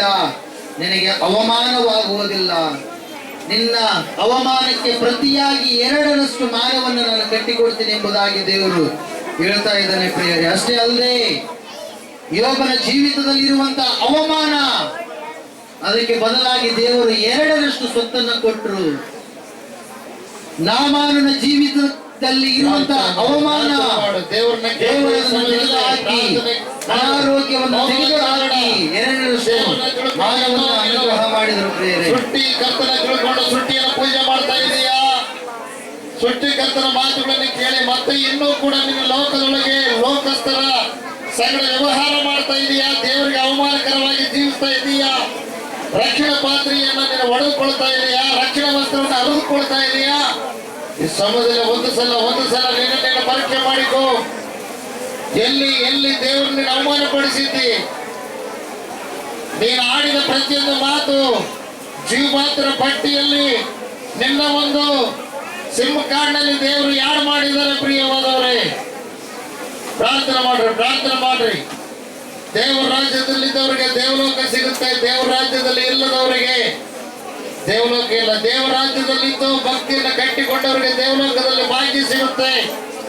ಈ ಲೋಕದಲ್ಲಿ ಕೂಡ ದೇವಲೋಕದ ಆನಂದ ಅನುಭವಿಸುವುದಕ್ಕಾಗಿ ರಾಜ್ಯವನ್ನು ಸ್ಥಾಪನೆ ಮಾಡಿದ್ದಾರೆ. ಪ್ರಿಯರೇ, ಪ್ರಾರ್ಥನೆ ಮಾಡ್ರಿ. ನಿನ್ನ ಕಷ್ಟವನ್ನ, ನಿನ್ನ ದುಃಖವನ್ನ, ನಿನ್ನ ನೋವನ್ನ, ನಿನ್ನ ಬಾಧೆಯನ್ನ, ನಿನ್ನ ಚಿಂತೆಯನ್ನ ದೇವರಿಗೆ ಹೇಳಿಕೊ ಈ ಸಮಯದಲ್ಲಿ. ಸ್ತೋತ್ರ ಸ್ತೋತ್ರ ಸ್ತೋತ್ರ ಸ್ತೋತ್ರ ಸ್ತೋತ್ರ ಸ್ತೋತ್ರ. ಯಾರಿಗೆ ಅನಾರೋಗ್ಯ ಇದೆ, ಯಾರಿಗೆ ಆರಾಮಿಲ್ಲ ಅವ್ರ ಕೈ ಎತ್ತರಿ. ಯಾರಿಗೆ ಆರಾಮಿಲ್ಲ ಅವ್ರ ಕೈ ಎತ್ತರಿ. ವಿಶ್ವವೇ ನಿನಗೆ ಸ್ತೋತ್ರ. ಸರ್ವಶಕ್ತಿಯುಳ್ಳ ದೇವರೇ ನಿನಗೆ ಸ್ತೋತ್ರ. ಮಹಿಮ ಸ್ವರೂಪನಾದ ದೇವರೇ ನಿನಗೆ ಸ್ತೋತ್ರ. ದೇವರಾತ್ಮನೇ, ಅದ್ಭುತವಾಗಿ ಕರ್ತನೆ, ನಜರೇತಿನ ಯೇಸು ಕ್ರಿಸ್ತನ ನಾಮದಲ್ಲಿ ಎತ್ತಿರುವ ಕೈಗಳು ಅಭಿಷೇಕ ಹೊಂದಲಿ. ನಜರೇತಿನ ಯೇಸು ಕ್ರಿಸ್ತನ ನಾಮದಲ್ಲಿ ಸ್ವಸ್ಥತೆ, ಅಭಿಷೇಕ ಅವ್ರ ಮೇಲೆ ಬಿಡುಗಡೆ ಮಾಡ್ತಾ ಇದ್ದಾನೆ. ಎಲ್ಲರೂ ತಲೆ ಮೇಲೆ ಕೈ ಇಟ್ಕೊಂಡ್ರೆ ಸಮಯದಲ್ಲಿ ಅನಾರೋಗ್ಯವಾಗಿದ್ದವರು ಪೀರಿಲಭ ಶರದಿ ಸಿರಗ ಮಾತುದಲ್ಲಭ ಕರುವುದೆಲ್ಲಭ ಹೃದಯಸ್ಥರಿಂದಲಭ ನಜರೇತಿನ యేసయ్య ಇವರನ್ನು ಸ್ವಸ್ಥಪಡಿಸು ಸಂಪೂರ್ಣವಾಗಿ. ಹೌದು ಕರ್ತನೆ, ಅಭಿಷೇಕಿಸಿದಂಥ ಹಸ್ತಪ್ನ ಸ್ವಾಮಿ ಅವರ ಶಿರದ ಮೇಲೆ ಇಟ್ಕೊಂಡಿದ್ದಾರೆ ಸ್ವಾಮಿ. ಶಿರದಿಂದ ಅಂಗಾಲಿನವರೆಗೆ ಇರ್ತಕ್ಕಂಥ ಪ್ರತಿ ವ್ಯಾಧಿಗಳು ಸಂಪೂರ್ಣವಾಗಿ ಸ್ವಸ್ಥತೆ ಉಂಟಾಗಲಿ. ಪ್ರತಿ ನಯನದಲ್ಲಿರ್ತಕ್ಕಂಥ ನೋವು ಬಾಧೆ, ಕರ್ಣದಲ್ಲಿರ್ತಕ್ಕಂಥ ಬಾಧೆ ಯೇಸು ಕ್ರಿಸ್ತ ನಾಮದಲ್ಲಿ ತೊಲಗಿ ಹೋಗಲಿ. ಗಂಟಲಿನ ಬಾಧೆ, ಹೃದಯದ ಬಾಧೆ ಸಂಪೂರ್ಣವಾಗಿ ತೊಲಗಿ ಹೋಗಲಿ. ಪಾಪದಿಂದ ಬಂದಿರತಕ್ಕಂಥ ರೋಗ ತೊಲಗಿ ಹೋಗಲಿ ಯೇಸು ಕ್ರಿಸ್ತನ ನಾಮದಲ್ಲಿ. ಮಾಟ ಮಂತ್ರ ಶಕ್ತಿಯಿಂದ ಬಂದಿರತಕ್ಕಂಥ ಸಮಸ್ಯೆ, ರೋಗ ತೊಲಗಿ ಹೋಗಲಿ ಯೇಸು ಕ್ರಿಸ್ತನ ನಾಮದಲ್ಲಿ. ನಿರುದ್ಯೋಗ ಸಮಸ್ಯೆ ಯೇಸು ಕ್ರಿಸ್ತನ ನಾಮದಲ್ಲಿ ತೊಲಗಿ ಹೋಗಲಿ. ಸಂಪೂರ್ಣವಾಗಿ ಉದ್ಯೋಗ ಅವಕಾಶ ದೊರೆಯಲಿ. ಸಂಪೂರ್ಣವಾಗಿ ಸ್ವಸ್ಥತೆ, ನರಗಳಲ್ಲಿ, ಎಲುಬುಗಳಲ್ಲಿ, ಕಂಡರಗಳಲ್ಲಿ ಇರ್ತಕ್ಕಂಥ ಅನಾರೋಗ್ಯ ತೊಲಗಿ ಹೋಗಲಿ. ಹೃದಯದ ತೊಂದರೆ ತೊಲಗಿ ಹೋಗಲಿ. ಎಲ್ಲ ನಾರ್ಮಲ್ ಆಗಲಿ ಯೇಸು ಕ್ರಿಸ್ತನ ನಾಮದಲ್ಲಿ. ಸಂಪೂರ್ಣ ಸ್ವಸ್ಥತೆ. ಸಮಯದಲ್ಲಿ ವಾಕ್ಯವನ್ನ ಕೇಳಿದ್ದಾರೆ. ಪ್ರಭುವೇ, ನಿನ್ನ ವಾಕ್ಯವು ಇವರ ದೇಹದೊಳಗೆ ಪ್ರವೇಶ ಮಾಡಿದೆ. ಸಂಪೂರ್ಣವಾಗಿ ಇವರಿಗೆ ಬಿಡುಗಡೆ ಕೊಟ್ಟಿದೆ. ಇವರ ಜೀವಿತದಲ್ಲಿ ಸ್ವಾಮಿ ಇರ್ತಕ್ಕಂಥ ಸಮಸ್ಯೆ, ಸಾಲದ ಬಾಧೆ, ಕೊರತೆ ಎಲ್ಲ ಸಂಪೂರ್ಣವಾಗಿ ತೊಲಗಿ ಹೋಗಲಿ. ಸಮೃದ್ಧಿ ತುಂಬಿಕೊಳ್ಳಲಿ. ದೇವರೇ, ಸಹಾಯ ಮಾಡಿ ನಡೆಸು, ಸಂಪೂರ್ಣ ಸಫಲಗೊಳಿಸು, ಸಮೀಕ್ಷಿತ ಕೊಡು ಎಂಬುದಾಗಿ ಕೇಳಿದಾಗ ನಿನ್ನ ಹಸ್ತವನ್ನು ಇವರ ಮೇಲೆ ಚಾಚಿದಕ್ಕಾಗಿ ಸ್ತೋತ್ರ. ನಿನ್ನ ಪರಿಶುದ್ಧ ರಕ್ತ ತಲೆ ಮೊದಲುಗೊಂಡ ಅಂಗಾಲಿನವರೆಗೂ, ನನ್ನ ಮೊದಲುಗೊಂಡ ಎಲ್ಲರಿಗೂ ಕರ್ತನೆ ಸಂಪೂರ್ಣವಾಗಿ ತುಂಬಿಸು. ರಾಜ್ಯ ಶುಭ್ರಪಡಿಸು, ಶುದ್ಧಗೊಳಿಸು. ದೇವರಾತ್ಮನೇ, ಪರಿಶುದ್ಧಾತ್ಮನೇ, ನಿನ್ನ ಶಕ್ತಿ ಪ್ರಭಾವ ಇವರ ಮೇಲೆ ಆವರಿಸುವಂಥದ್ದು ನೀನು ತೋರಿಸ್ತಾ ಇದ್ದೀಯ ಸ್ವಾಮಿ. ದೇವರೇ, ನಿನಗೆ ಸ್ತೋತ್ರ. ಎಷ್ಟೋ ದಿನಗಳಿಂದ ಮೊಣಕಾಲಿನಿಂದ ಬಾಧೆ ಪಡತಕ್ಕಂಥ ನೀನು ಇವತ್ತು ದೇವರ ನಿನ್ನ ಮೊರೆಯನ್ನು ಕೇಳಿ ಸಂಪೂರ್ಣ ನಿನ್ನನ್ನು ಸ್ವಸ್ಥ ಮಾಡಿದ್ದಾನೆ. ಅನೇಕ ವೈದ್ಯರ ಹತ್ರ ಹೋಗಿ ಅನೇಕ ತರವಾಗಿ ನೀನು ಟ್ರೀಟ್ಮೆಂಟ್ ತಗೊಂಡ್ರು ಕೂಡ ಅಸಾಧ್ಯವಾಗಿರ್ತಕ್ಕಂಥ ಆ ಒಂದು ಕಾರ್ಯ, ನೋವು ಈ ಕ್ಷಣದಲ್ಲಿ ದೇವರು ನಿನ್ನನ್ನು ಸಂಪೂರ್ಣವಾಗಿ ಬಿಡುಗಡೆ ಕೊಟ್ಟಿದ್ದಾರೆ. ನಿನಗೆ ಯೇಸುವೇ ನಿನಗೆ ಸ್ತೋತ್ರ. ಕರುಣಾನಿಧಿಯೇ ನಿನಗೆ ಸ್ತೋತ್ರ. ಮುರಿದು ಹೋಗಿರ್ತಕ್ಕಂಥ ಕುಟುಂಬ ಇವತ್ತು ಯೇಸಪ್ಪ ನಿನಗೆ ಹೊಂದಾಣಿಕೆಯಾಗುವಂತೆ ಮಾಡಿದ್ದಾನೆ. ಇನ್ನು ಮುಂದೆ ನಿನ್ನ ಕುಟುಂಬವನ್ನು ಕಟ್ಟಿಕೊಂಡು ನೀನು ಸುಖವಾಗಿ ಬಾಳುವಿ. ದೇವರ ಈ ಕಾರ್ಯವನ್ನು ಈ ಕ್ಷಣದಲ್ಲಿ ಮಾಡಿದ್ದಾರೆ. ಅವಶ್ಯಕರಾಗ ಮತ್ತೊಂದಲಗ ಗುರುತಿಸಿದ್ದಲ್ಲವ. ಎಷ್ಟೋ ದಿನಗಳಿಂದ ಕೇಳದ ಕಿವಿ ನಜರೇತನ ಯೇಸು ಕ್ರಿಸ್ತನ ನಾಮದಲ್ಲಿ ಈಗ ತೆರೆಯಲ್ಪಟ್ಟಿದೆ. ಸಂಪೂರ್ಣ ಸ್ವಸ್ಥತೆ ಹೊಸ ರೂಪಗೊಂಡಿದೆ. ಎಷ್ಟೋ ದಿನಗಳಿಂದ ನಿನ್ನ ನಾಲಿಗೆ ಸಡಿಲಾಗದ ನಾಲಿಗೆ ಈ ಸಮಯದಲ್ಲಿ ನಜರೇತನ ಯೇಸು ಕ್ರಿಸ್ತ ಸಂಪೂರ್ಣ ಸರಳಾಗಿದೆ. ಸರಳವಾಗಿ ಮಾತಾಡಲು ದೇವರು ಕಾರ್ಯ ಮಾಡ್ತಾ ಇದ್ದಾರೆ. ಎಷ್ಟೋ ದಿನಗಳಿಂದ ಕಾಣದ ಇರುವಂತ ಒಂದು ದೃಷ್ಟಿ ಮಾಂದ್ಯತೆ ನಜರೇತಿನ ಯೇಸು ಕ್ರಿಸ್ತನ ಒಂದು ಸಂಪೂರ್ಣ ಸ್ವಸ್ಥತೆಯಾಗಿದೆ. ಸಂಪೂರ್ಣವಾಗಿ ಸ್ಪಷ್ಟವಾಗಿ ಕಾಣುವ ಹಾಗೆ ಆಗಿದೆ. ಚರ್ಮ ವ್ಯಾಧಿ, ಎಲ್ಲ ತರದ ವ್ಯಾಧಿಗಳು, ಮರ್ಮಾಂಗದ ವ್ಯಾಧಿ ಸಂಪೂರ್ಣ ನಿವಾರಣೆಯಾಗಿದೆ. ಸ್ವಸ್ಥತೆ ಉಂಟಾಗಿದೆ. ಯೇಸು ಕ್ರಿಸ್ತನ ನಾಮದಲ್ಲಿ ಸಂಪೂರ್ಣ ಬಿಡುಗಡೆ. ನಜರೇತಿನ ಯೇಸು ಕ್ರಿಸ್ತನ ನಾಮದಲ್ಲಿ ಅಸ್ತಮ ರೋಗ ಸಂಪೂರ್ಣ ನಿನ್ನ ದೇಹದಿಂದ ಹೊರಗೋಗಿದೆ. ಎಚ್ಚೆತ್ತುಕೋ, ಎದ್ದೇಳು. ನಿನಗೆ ಅಸ್ತಮ ರೋಗ ಈ ಕ್ಷಣದಿಂದ ದೇವರು ತೆಗೆದು ಹಾಕಿದ್ದಾರೆ. ಎಷ್ಟೋ ದಿನಗಳಿಂದ ತಗ್ಗಿಸಿಕೊಳ್ಳೋ ಸ್ವಭಾವವನ್ನು ಧರಿಸಿಕೋ. ನೀನು ಕೊಚ್ಚಿಕೊಳ್ಳಬೇಡ. ಅಹಂಕಾರ, ಅಪವಿತ್ರತೆ ತೊಲಗಿಸು. ದೇವರಿಗೆ ವಿಧಿಯನ್ನಾಗು. ನಿನ್ನ ಉಂಟು ಮಾಡಿದ ದೇವರು ನಿನ್ನನ್ನು ಸ್ಪರ್ಶ ಮಾಡಿದ್ದಾರೆ. ಆತನ ಶಕ್ತಿ ನಿನ್ನನ್ನು ತಾಕಿದೆ. ಯೇಸುವೇ ನನಗೆ ಸ್ತೋತ್ರ. ಎಷ್ಟೋ ದಿನಗಳಿಂದ ಫಿಟ್ಸ್ ವ್ಯಾಧಿ ನಿನ್ನನ್ನು ಪೀಡಿಸ್ತಾ ಇದೆ, ಕಾಡಿಸ್ತಾ ಇದೆ. ದೇವರು ಸಂಪೂರ್ಣವಾಗಿ ಆ ಮೂರ್ಛೆ ವ್ಯಾಧಿ, ಫಿಟ್ಸ್ ವ್ಯಾಧಿ ಸಂಪೂರ್ಣವಾಗಿ ನನ್ನ ದೇಹದಿಂದ ಬೇರೆ ಸಮೇತ ತೆಗೆದು ಆಳವಾದ ಸಮುದ್ರದಲ್ಲಿ ಹಾಕಿದ್ದಾರೆ. ನಿನಗೆ ಸಂಪೂರ್ಣ ಸ್ವಸ್ಥತೆ ಕೊಟ್ಟಿದ್ದಾರೆ. ಧೈರ್ಯವಾಗಿರು. ಇನ್ನು ಮೇಲೆ ನಿನ್ನ ಮೇಲೆ ಆಳುವುದಕ್ಕೆ ಅದಕ್ಕೆ ಅಧಿಕಾರ ಇಲ್ಲ. ಅಪವಾದಿಯನ್ನ ನಿರಾಯುಧನಾಗಿ ಮಾಡಿದ್ದಾನೆ. ಅವನಲ್ಲಿ ಯಾವ ಆಯುಧಗಳು ಇಲ್ಲ. ಇರೋದೀಗ ನಿನ್ನಲ್ಲಿ ಆಯುಧ. ನೀನು ಬಾಯಿಲಿಂದ ಏನು ಹೇಳಿ ದೇವರಿಗೆ ಕೇಳ್ತೀಯೋ ಅದೆಲ್ಲ ಮಾಡಲು ದೇವರು ಸಿದ್ಧವಾಗಿದ್ದಾರೆ. ಯೇಸುವೇ ನಿನಗೆ ಸ್ತೋತ್ರ. ನಿನ್ನೆ ತೋರಿಸಿದ್ದಕ್ಕಾಗಿ, ಆಶೀರ್ವದಿಸಿದ್ದಕ್ಕಾಗಿ, ಇವರಿಗೆ ಕಾರ್ಯ ಮಾಡಿದಕ್ಕಾಗಿ ಸ್ತೋತ್ರ. ಅನೇಕ ನೋವುಗಳಿಂದ ಬಿಡಿಸಿದ್ದಕ್ಕಾಗಿ ಸ್ತೋತ್ರ. ಶಕ್ತಿ ಬಲವನ್ನು ತುಂಬಿಸಿದ್ದಕ್ಕಾಗಿ ಸ್ತೋತ್ರ. ಯೇಸು ಕ್ರಿಸ್ತನ ನಾಮದಲ್ಲಿ ಬೇಡಿ ಹೊಂದಿದ್ದೇವೆ ಪರಮ ತಂದೆ. ಎಲ್ಲರೂ ಗಟ್ಟಿಯಾಗಿ ಚಪ್ಪಲಿ.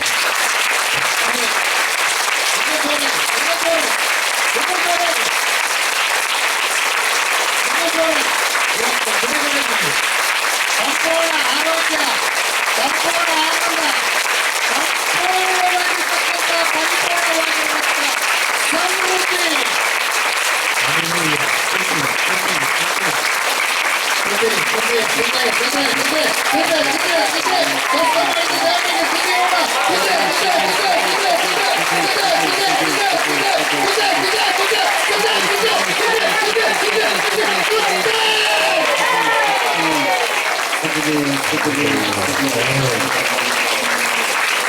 Amen.